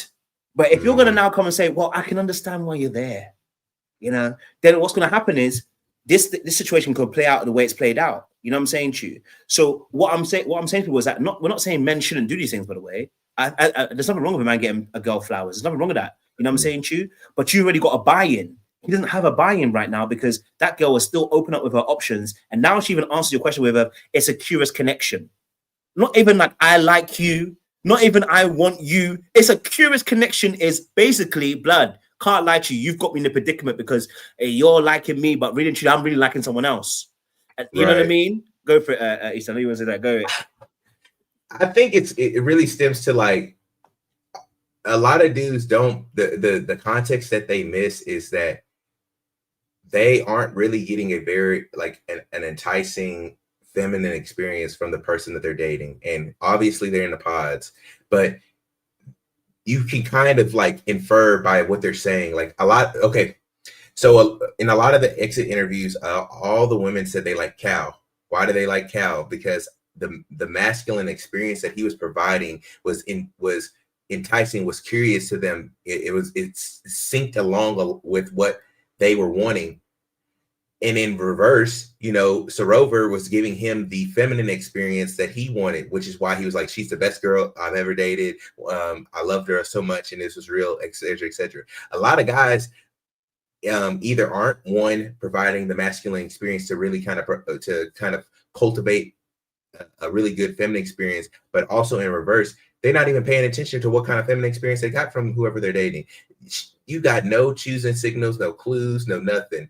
It was you went above and beyond to try to impress her, and you got nothing. There was nothing in return to kind of go off of. And so I think that a lot of us guys, we betray ourselves again by looking at the feminine experience that we're getting. And maybe a lot of us aren't necessarily taught to like identify that, but every relationship should be thought about as like, hey, is the girl or whoever you're dating, are they getting the experience that they would like to see? And in reverse, are you getting the experience that you would like to see from somebody that you're dating, seriously courting, and potentially gonna propose to and marry? 100%, bro. 100%, bro. And I think obviously we know that obviously Katisha has her own issues that she has to work out, and that's another life, another day. But like the key thing here as well, like you're saying, is really paying attention. It's reading the room. And it's interesting because in this space, I want to make it very clear again as well, that a man expressing his desire to like you, love you, all those kind of things are not wrong. They're actually not wrong. The issue is that there is trauma going on right now, is happening, because what's happening is he can sense that she's not as expressive, so he starts over expressing to cover the gap that's in between their relationship.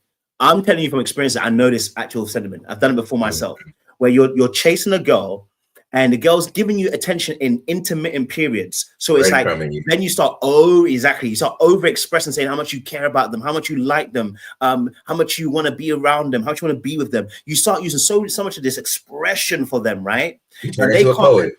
Exactly, right? Your poetry comes out, spoken word, you're buying gifts, you're doing this, you're planning excursions, all that kind of stuff. And what's happening is you are caught up in a chase where the person's running away from you. Now, when you like somebody, they shouldn't run away from you. You know what I'm saying to you? Like, that whole chase thing is for the birds. Like, when you're grown and mature, we're not chasing anybody. Like, if you like me, you like me, and I like you, I like you. You know what I mean? So what ends up happening is you're not realizing your trauma is playing a role. You're wanting to chase the person. So every time they run away and you run and it seems like you've caught them for a few minutes, you are letting that validate what you're doing is correct. So you do what? You do even more more massive things in this scenario. This is what Demola was doing. And every time he was talking about how grand his expression was. Nothing wrong with it. It's a wrong investment. It's a wrong person. It's not the girl that you should be doing this for. You know what I'm saying? I think Kieran wrote something nice for Megan too. But bro, he had already secured a thing. Oh, my camera went off, but don't worry about it. He already secured a thing. So it's like, again, once more, what we're talking about specifically is paying attention to what's going on around you, making sure that you're in alignment with what's going on. Because I don't think Demola actually saw what was really going on, because he was so infatuated with the idea of capturing her. You know, when you think you're catching that big fish, when you think you're finding that girl that you thought, I'm reeling her in, bro. I'm finally reeling her in. And really and truly, all that is you personally have been wrapped up in the chase. And what ends up happening is this also too. The reason why Carl is liked, whether we like him or not, whether he was the bad guy, whatever, right? The reason why Carl is liked, what you were saying, this is really important as well, is that Carl doesn't overly express how he feels. Now, there's nothing wrong with expressing how you feel.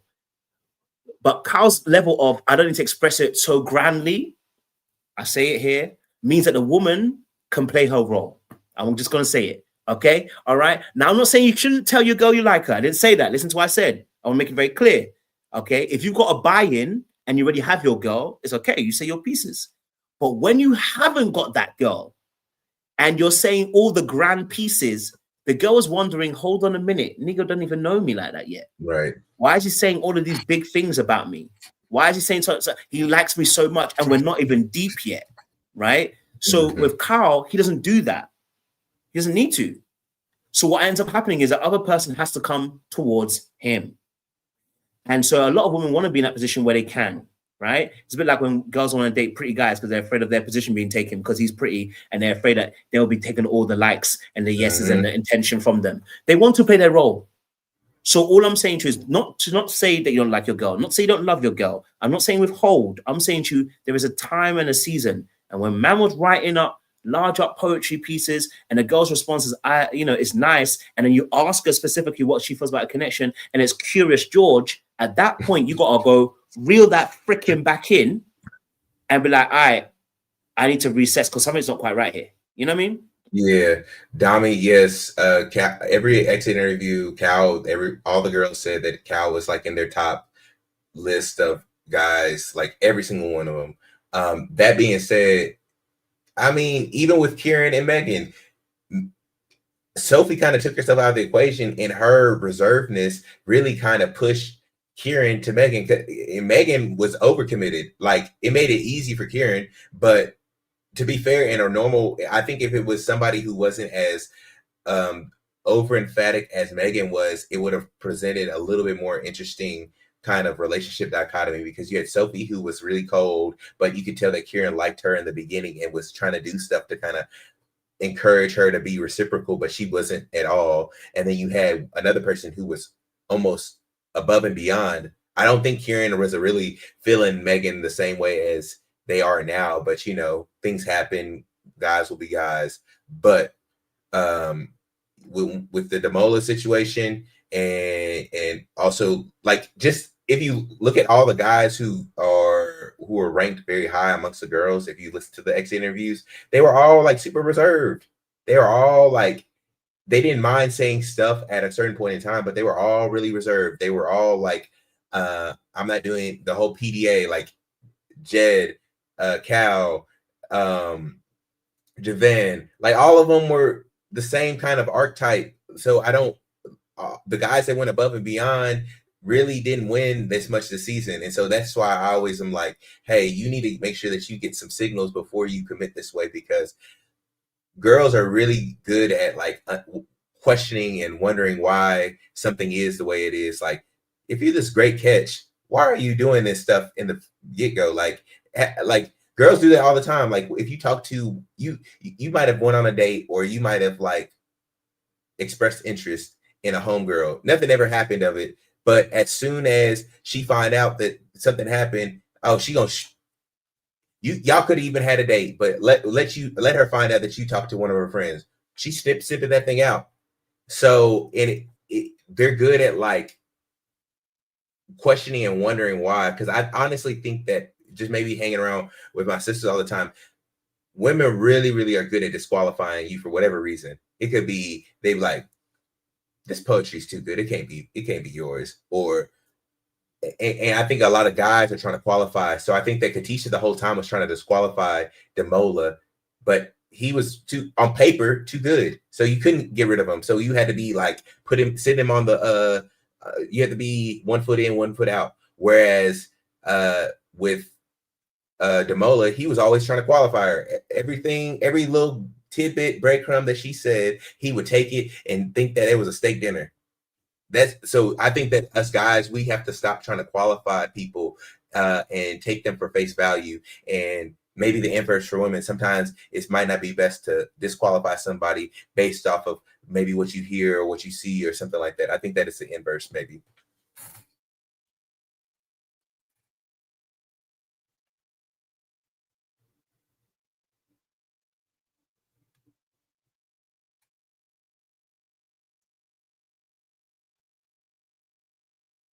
Oh, the sound ain't on. My bad. Sorry, let me go back. Yeah. Because this part was actually critical to what just happened. Hold on. Where is it? I want to see where he's standing up. Because this part is critical. Hold on. That makes sense. Yeah, of course. That makes sense. You said that what you said, you know, could be more open. Okay, hold on. Let's see. I want to get the... I had a situation about 2 years ago. I'm on the I wrong didn't part. feel like I was getting back that. I'll come back in a second, because before they hit me with a copyright, I want to get the correct script. He actually asked her a question how she feel about the other connection, and she answers it, and it's her answer is very bemusing, because she ends up talking about how she said basically that, you know, she knows exactly where she stands with Demola, but doesn't know where she stands with him. So this is what I'm saying, like, that girl knew exactly what. No, you go. Okay. No. Yeah, I was going to explain a little bit. Okay, I'll bring this in. Here you go. Here we go. How you feel about your other connection? Oh, by the way, before he says the other connection, she says it first. She says, by the way, I have another connection. She volunteered the information, by the way, before he asked that question. She was trying to get him to. She was trying to get him to move. She said, "Let me throw this little bait out there. See if you take him." Let's see if he's ready to take that bait. Let me throw it out there and see if we go take the bait. Because listen to this. Listen, it was her that brought up. Watch this. The thing is that I know where I stand with him. I feel that's why I feel that I don't know where I stand. I have another connection. How you feel about your other connection? The thing is that I know where I stand with him. I feel that's why I feel that I don't know where I stand with you. Like, he's been making like grand gestures. The way that you express how you feel is obviously very different. Why are you laughing? Probably haven't made too many grand gestures, I guess. But that's not me. That's probably not how I communicate. So, what's your thoughts, Ethan? Okay, so again, they can't see each other on the other side, but when she I said, "Oh, she trying to use that dark art." She threw that out there, and she looked to the side. I said, "Yeah, she's trying to invoke emotion, and I don't know necessarily to make him jealous, but definitely trying to prod him for answers and some validation because she wanted to step. Because a lot of times as guys, you know, we can get played against each other, you know, oh, well, he did this, this, and this, or yeah, we were hanging out, and what we got to do, we got to one up the person like some idiots. And so she was trying to, you know, invoke him to give him a little information. And what did he do? Like the player that Javan is, he moved effortlessly, and he kind of turned the question back on her. And she started to spew about how she felt about Demola and stuff like that. And so that gave him information. He's like, oh, I'm up on this. I'm winning. But you could see the inverse of the relationship between how Demola was operating and a lack of power, and how Javan was operating in power. He almost seemed like the guy who's like in the movies where he has all the minions coming to him with information, and he's just like, all right, he just kind of kept moving and doing his thing, and he ended up ultimately winning. Now, I don't know if he won in the grand scheme of things, but he definitely won in the competition for Katisha. Yeah, definitely, bro. And yeah, she used the word grand gestures as well, so she knew what she was saying when she said that. You know what I mean? Like, she knew what she was doing when she said those words. Okay. I guess on my end, it's like, if I'm not your number one, then that's just the way the cookie crumbles, right? If you're having doubts, I don't want you to be burdened with doubt. Like, you know, I'm cool. You got to go with what you feel comfortable with. Okay. My head is just scrambled. Her head wasn't scrambled. What she was trying to figure out was, how do I get Javan to care? Right? That's what she was trying to figure out. Her head wasn't scrambled. Why is your head scrambled if he's not able to tell you how he feels? She had no power. Precisely. So Javan. So this is what people were calling Javan out for being manipulative. But the reality of the situation is what they were missing is that Katisha was being manipulative. She was trying to get him to draw his emotions out so that she can then finally make a choice. But the problem is, just make a choice. Make a choice. Either it's Demola or it's Javan. But she didn't want to, because she was trying to. Because she too was also trying to. She was also trying to secure the base. Right? I wasn't sure about how he felt. And instead of her just being honest and saying, actually, I want you, and taking a risk, she was trying to hold two men available just in case. So if it doesn't work out Javan, I'll go Demola. You know what I mean? Or if it doesn't go Demola, I'll go Javan.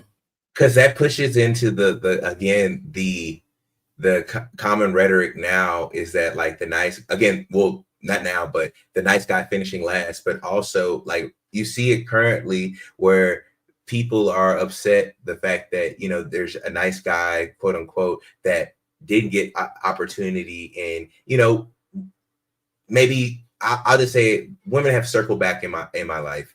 And so you'll see where people, like, if it does happen like that. So say, for instance, she gave up on Demola, but she always liked Javan. That was the case. That was the thing. You'll see in nowadays is that there's guys that play different roles, but she had Javan as a good guy who was always kind of waiting in the corner. And in the case that Javan didn't, like, imagine if he did shoot her down, or he's like, oh, I'm matching with somebody else.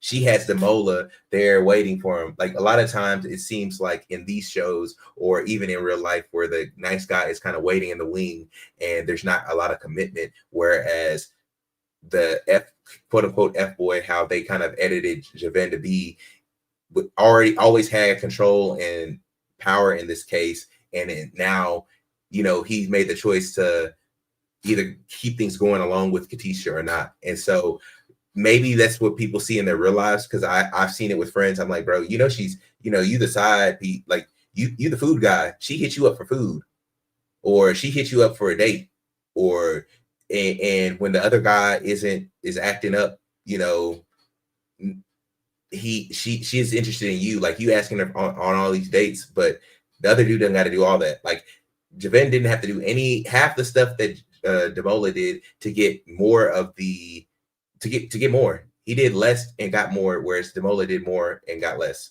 and got nothing at all.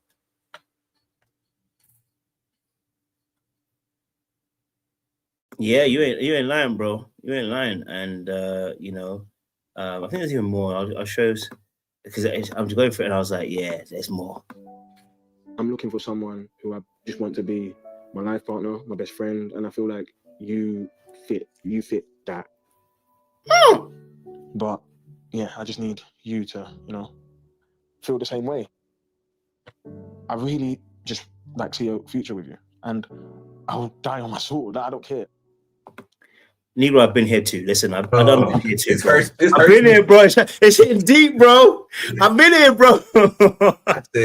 It hurts because again, a lot of the guys have had this canon event, and again, this is what leads you to the red pill. I ain't gonna lie, I ain't gonna cap. This is what leads you to listening to the podcast. This is what leads you to all women are bad and they just trying to take your money, and this is what leads to that, is because you have that moment right there, and you either have a moment where you can lean into your own understanding, or you lean into another area, and you still kind of stay pure, or you commit fully, and then you go deep down the rabbit hole, and you angry at everybody, and you let these moments kind of define you. But that moment right there, he sold it. He gave his soul. He told everything to Katisha, and what did she do? Good to know. I'll put a pin on that. Javin. So what are we doing? What is this? What were we doing? Like, she was more interested in Javin. Demola was the person on the side, spewing his heart out. And like I always say, a lot of people be like, "Oh, I love Demola." You like the gestures, but you really wish those gestures were packaged with a Javin. That's the key. It's not, again, there's Demolas in the DMs, there's Demolas in your past, there's Demolas all up and through your dating history. Those gestures, I ain't gonna say for everybody, but a good amount, a lion's share people. But if you're honest with yourself, sometimes you have maybe circumvented that and went with a Javin. Not saying Javin is a bad person, because we've had him on, you've chatted with him, and to me, he doesn't seem that bad. But in reality, you just want the nice gestures that Demola does, and the directness and the lack of questions being delivered with in a package of Javin. Bro, 100%. You nailed it, bro. It's the package. I ain't gonna lie to you. You ain't gonna lie. Sad music. I have another connection. Yeah. And how do you feel about that connection? I honestly don't know. I haven't made up my mind yet at all. I feel like if I'm saying, I feel like I'm right for you. And I feel like I've made that clear from early. I can see myself falling in love with you. And I already know I'm more than halfway there. See this, yeah? I've been here before, fam. So let me tell you what's happening, bro. He's trying to sell himself. It's that simple. And that's where you're going to lose. And I've been here, so I know what you can tell the person's pulling away, so you're selling yourself, right? Because the moment she tells me, "Oh, I'm not really sure about the connection," I should actually pause. I should be like, "Okay, hold on. I need to pause all my feelings that I'm thinking right now." Doesn't mean shut it down. It means I need to stop saying stuff and actually start listening and stop talking. And a lot of times what ends up happening is people get stuck in a place where they end up talking more in that scenario rather than listening. And so what we saw with him in this position here, I think you're frozen, Easton. Oh, no, you're not. Oh, you were still. I was still, bro. No, you was in. I was locked in. No, I was thinking about that. I said, this is. I'm telling y'all, this is a canon event. Just think about all the friends, all the homeboys that you got. I'd say a good 60% of them have lived through this exact experience, and this has shifted their entire life. I said, wait. Dang, the same exact thing happened to me. Oh.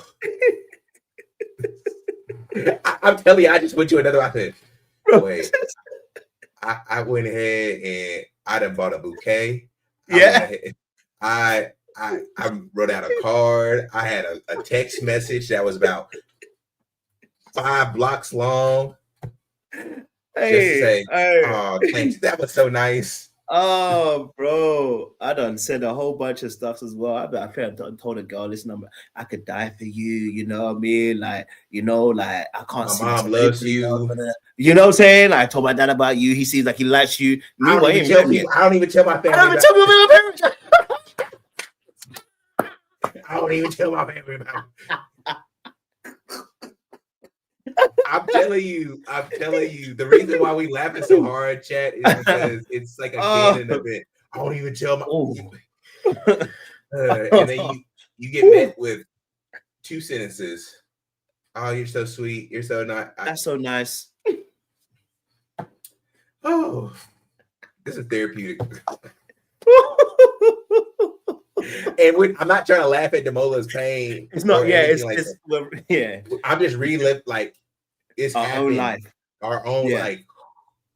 And to be fair, you need that in order to actually have a healthy, thriving relationship, because you also appreciate someone, because all you got to do is get it right one time. You only got to get it right one time. So you get to appreciate somebody who does reciprocate those emotions, because then you're like, I know how it feels to do X, Y, and Z. And you want to do that for somebody who reciprocates those feelings. So we're not laughing at Demola. It's just, you just have that daydream like, I did this, and why did I do this? I was such a loser back then.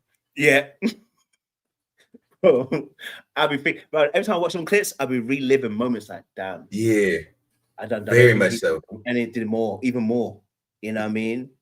Even more. Even when he met her during their date, he did the same thing. It was like he was fishing for stuff. Like, you just keep fishing and you keep fishing and you just keep wanting more, and you're like, maybe I can fix it, or maybe I can fix this, or maybe if I do more, then this will kind of get me back in good favor. It doesn't work, and you just keep getting. And again, I appreciate that Demola had. It sounds like he had a very good upbringing, but people that don't have good upbringings, that's how you get people who are aggressive, who are abusive, because they do stuff like this, and I gotta have something. I'm leaving here with something.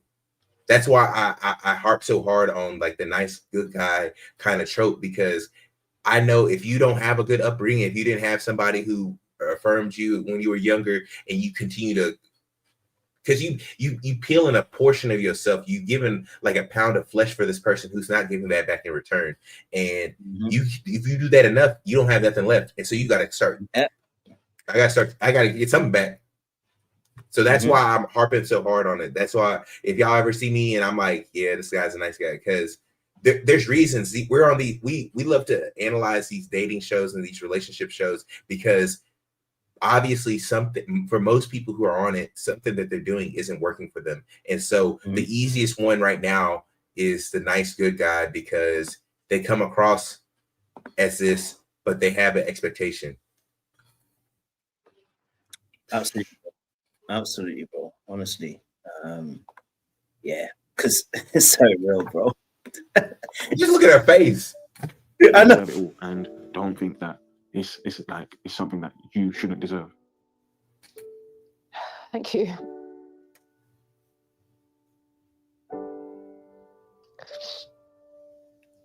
I don't like hearing you cry, especially when I can't be there.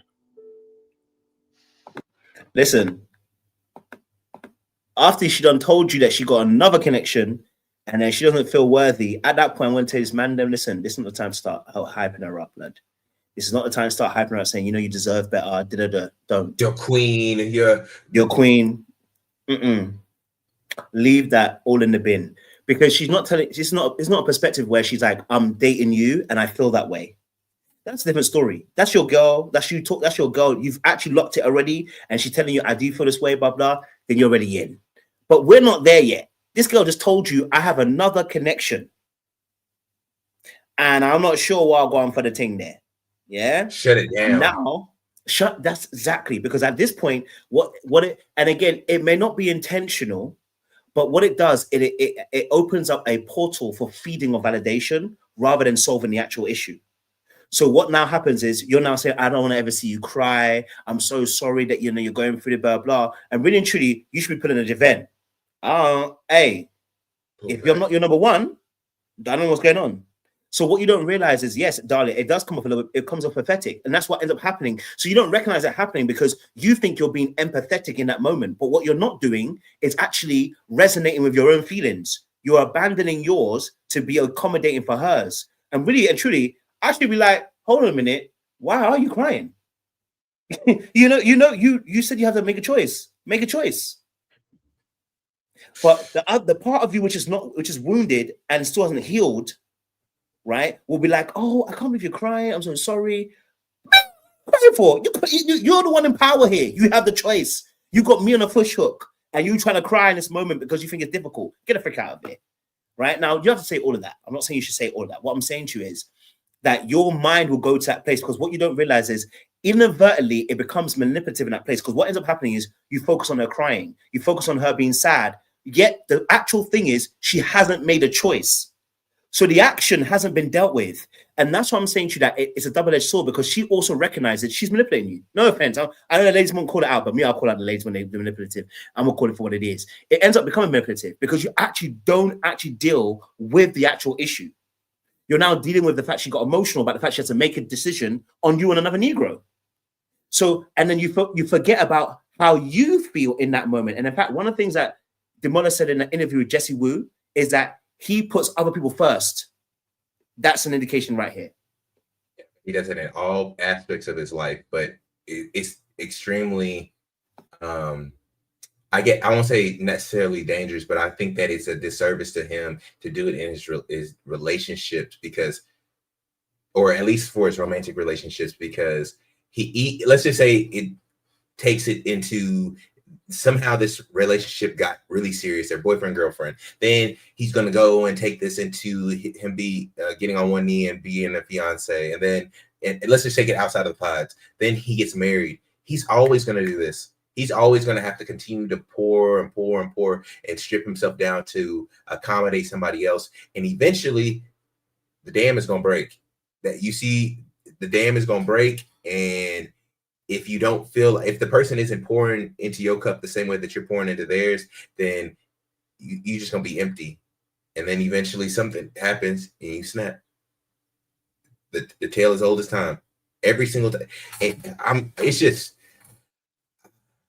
I pray that he, again, gets out of this where he feels like he's healed, or he feels the validation, the self-validation, the self-confidence that he needs to thrive, because he has the makings of being like a really stand-up, solid dude. But women are really perceptive in the fact that where they can smell when you don't have the confidence or the self-respect, or when it, like, you know, they'll go above and beyond. I'm not saying they're going to test you, but, you know, they'll do stuff to maybe invoke an emotion or something like that. Like Javan passed the test when he got asked about, or when she told him about her having a connection.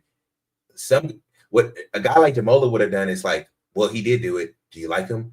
He immediately went into insecurities. Whereas Javan, he flipped the question on her. He didn't even really kind of like sit into that. He passed the test.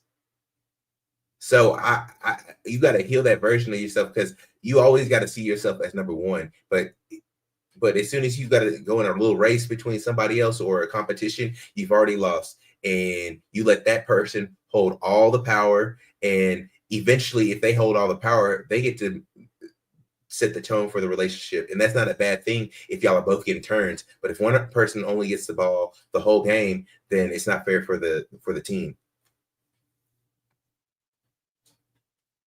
Bro, you ain't lying. I'm gonna play a little more on the clip. It's tight, bro.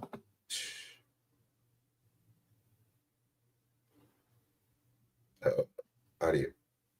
Oh, sorry. Audio. Oh, Thank good. you. I feel like my decision has been made. Can you see yourself falling in love with me? I think so. I think Let's so. pause it right there. Before we even get, because she's going to answer it again. But that first answer is everything you need to know. He asked her a very direct question. Could you see yourself falling in love with me? Her answer? She had to think about it too. And she was like, You have to think about it too. Exactly. could I? Could I see that? let's be real, because we also are big on imagery. So you could, if you like a girl a lot, you've already imagined how getting married and kids and your life would be, and vice versa. If she really checking for you, she's thinking about, how the wedding's gonna be, how many kids y'all gonna have, what kind of house y'all gonna build or buy or whatever it is. She had to think. She had to say, because that means she didn't think about it beforehand.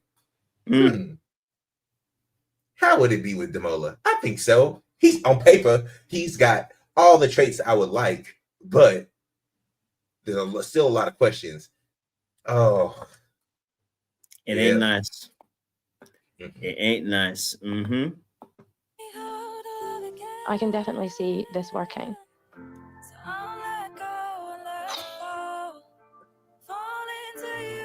Don't understand how much I'm smiling. I know you've got the next date. Don't worry, nothing's going to change. Say that again? Nothing's going to change. Okay, I love that. I feel confident in my decision. Katisha, you've made me a happy man. Yeah, I mean, you've made me a happy girl. She breadcrumbed that brother. Breadcrumbed that brother, and he took that as that was a steak dinner. He said that was Wagyu steak. He said that's Wagyu. He said I got me a lobster tail on the side. I got some mashed potatoes and some mac and cheese and some asparagus. And he took that breadcrumb and he said, "Yes, that's all I needed." Oh my god! And even afterwards, like her face, like she didn't smile as hard as him. She was just like, yeah. She went through the motions. Oh, now that was manipulative. Whew, she totally that. It's funny because obviously, it's funny where obviously Jermaine's semantics is very important. If you listen to the question he said first, which was, could you see yourself fall in love with me? I think so. Then her next answer after that is, I can see us working, which has nothing to do with whether you can see yourself fall in love with somebody. So again, this is actually how you get played by people, because people are not answering the actual question you're questioning them with, which is why we're talking about enthusiastic yeses versus nos. That wasn't an enthusiastic yes. I think so. It's not an enthusiastic yes, right? There's nothing enthusiastic about that. Do you want it or you don't want it? You know what I'm saying, Chew? Right? A child does that play, right? And a lot of us are child in our emotions. That's why we have to grow and mature, right? So that answer, and then that leads to obviously, him saying, I know you got another connection, because what he's about to do is about to say, so what are you going to do about the other connection? Which is fair, because then I'm not going to be mad at that. But then she ends up saying, okay, well, I want to make the promise. That's where Katisha has to take accountability at that point, right? Because she done promised the man, knowing that her mind actually wasn't really set. Like your mind weren't really set. Because there's nothing that Javen did, nothing that we see that makes you want to change your mind, apart from the brother said he wants to sit here and drink his drink. So this is episode 3? Yeah. In all the things we heard, did we hear anything from herself specifically where she came out and said, I want this, I want Demola, I want you, or Demola, I want this? Like, did we hear any of the grand comments from her? None of that. I didn't hear any. Did you hear any? None. That's the energy we're talking about. None of it. Even when you ask her a direct question, her answer is wishy-washy.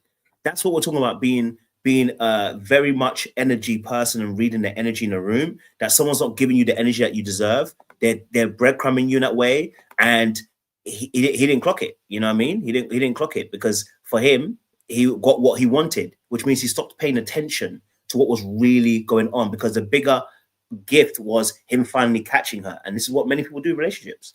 They're like, I finally got them, but not recognizing that actually the person was showing you a disinterest most of the time. I was gonna say no. He was an afterthought. He was a placeholder the whole time, and you can only resonate or like understand that once you've been there. But he was the placeholder in that entire relationship, because she was telling him enough stuff, enough gray area. Javen is very good at the gray area, but she kept giving him the gray area until he asked her what she's going to do with the other relationship. She was operating all gray area. She didn't go above and beyond. Katisha, like Coach always said, Katisha and Javen operate under the same kind of code and guise. Gray area, not too overt, real cool and relaxed, let somebody else kind of overcommit. Katisha is Demola, or Demola is what Katisha is to Javen. It was really kind of a placeholder. I bet he did like her, but in my mind, it just seemed like there was a lot of like murkiness, and it's a sucky place to be, but you also have to be very accountable. And I think that us as guys need to be a little bit more accountable and hold ourselves to a higher standard about understanding and reading the room and being socially calibrated, because we don't have the benefit of somebody kind of saving us in this situation. And we also have the proclivity to crash out if we don't get our way, or we do get upset or angry or anything like that. And so I, again, want to make sure the message is heeded towards all, or is shared amongst all the guys. Like, you got to be in 2025 and beyond.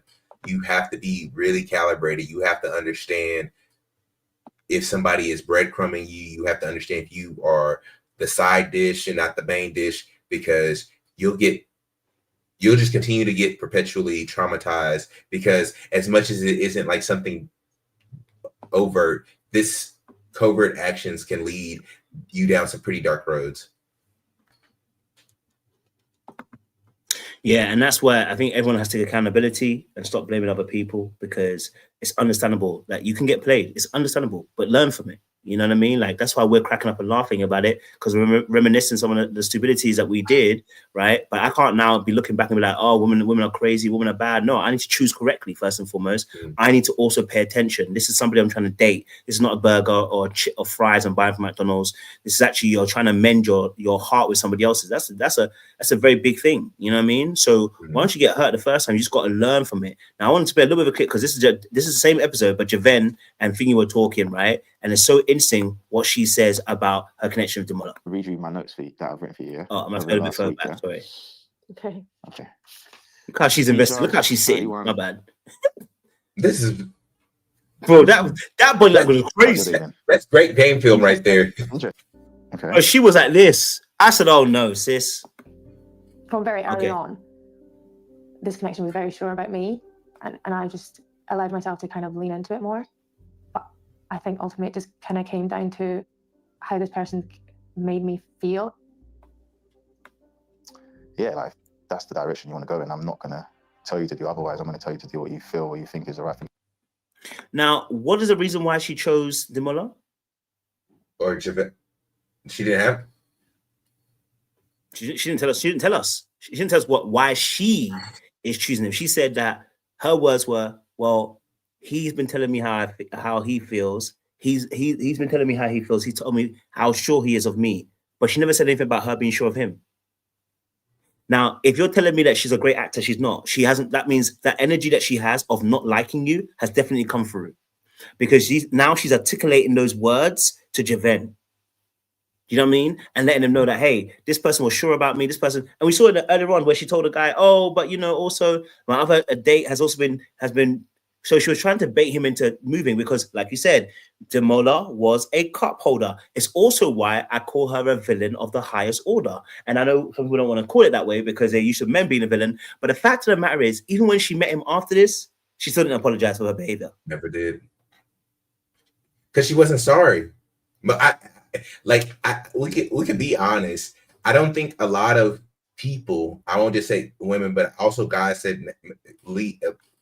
maybe lead women in a particular way, and then tell them like, hey, I told you I was just here for the vibes, or I just wanted to.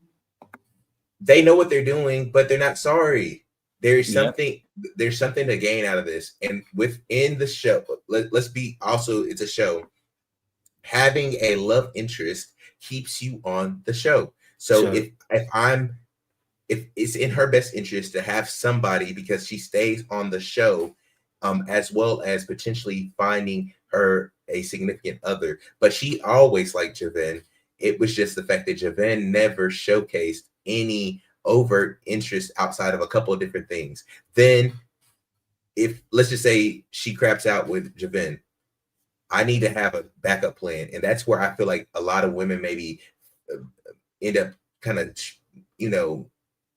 putting themselves in a bad position, because the backup plan should have made, maybe us as society, we need to, I guess, not necessarily glorify, but definitely prop up more of good behavior and more ideal behaviors from men that we want to see. Maybe more ideal versions of a healthy, good guy or nice guy, because there's no way that this should be your back burner guy.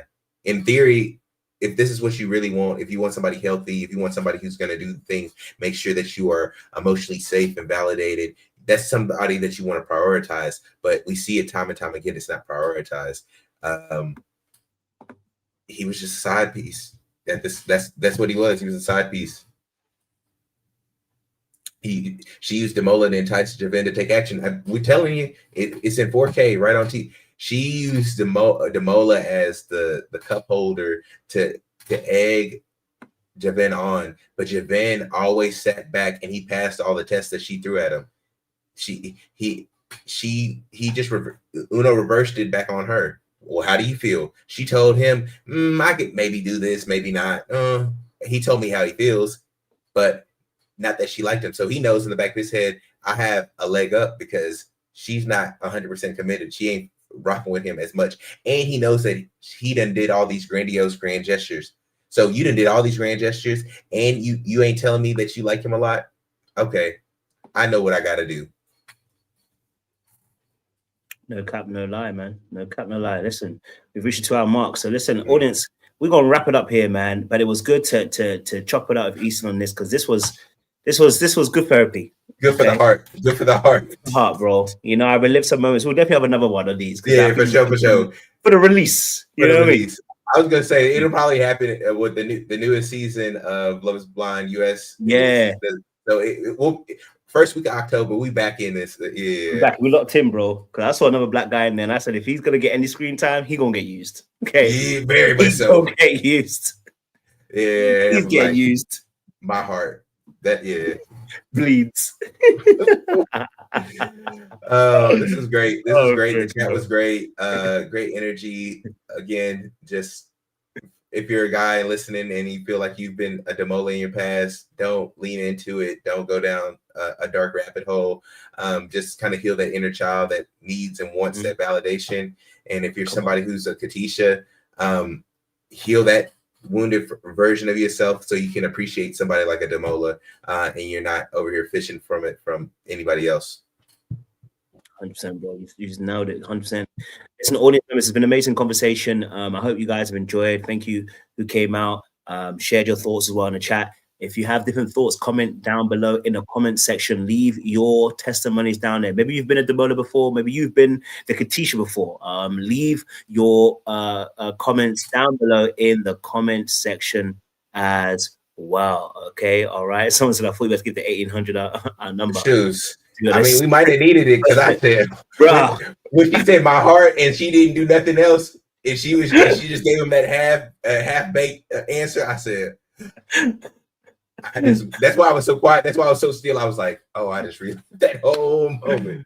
It was so painful to see, bro. I was like, yo, I was like, damn, I started reliving some moments, bro. I said, oh, no. Sure. I've done some stuff in my past, so yeah. But listen, audience, we're back a little bit later on. I got a live to do with Christine from King's Court, and we'll have a nice little sit-down interview. So make sure you guys like, share, subscribe. You can hit that bell button for notifications of the uploads. We appreciate you guys. Stay locked, stay loaded. We'll see you again very, very soon. Much love, chat. We'll see you again for another one of those special conversations. Peace. Like a river, when troubles come my way. Never is black. You know what time it is. But my internet decides to not play up.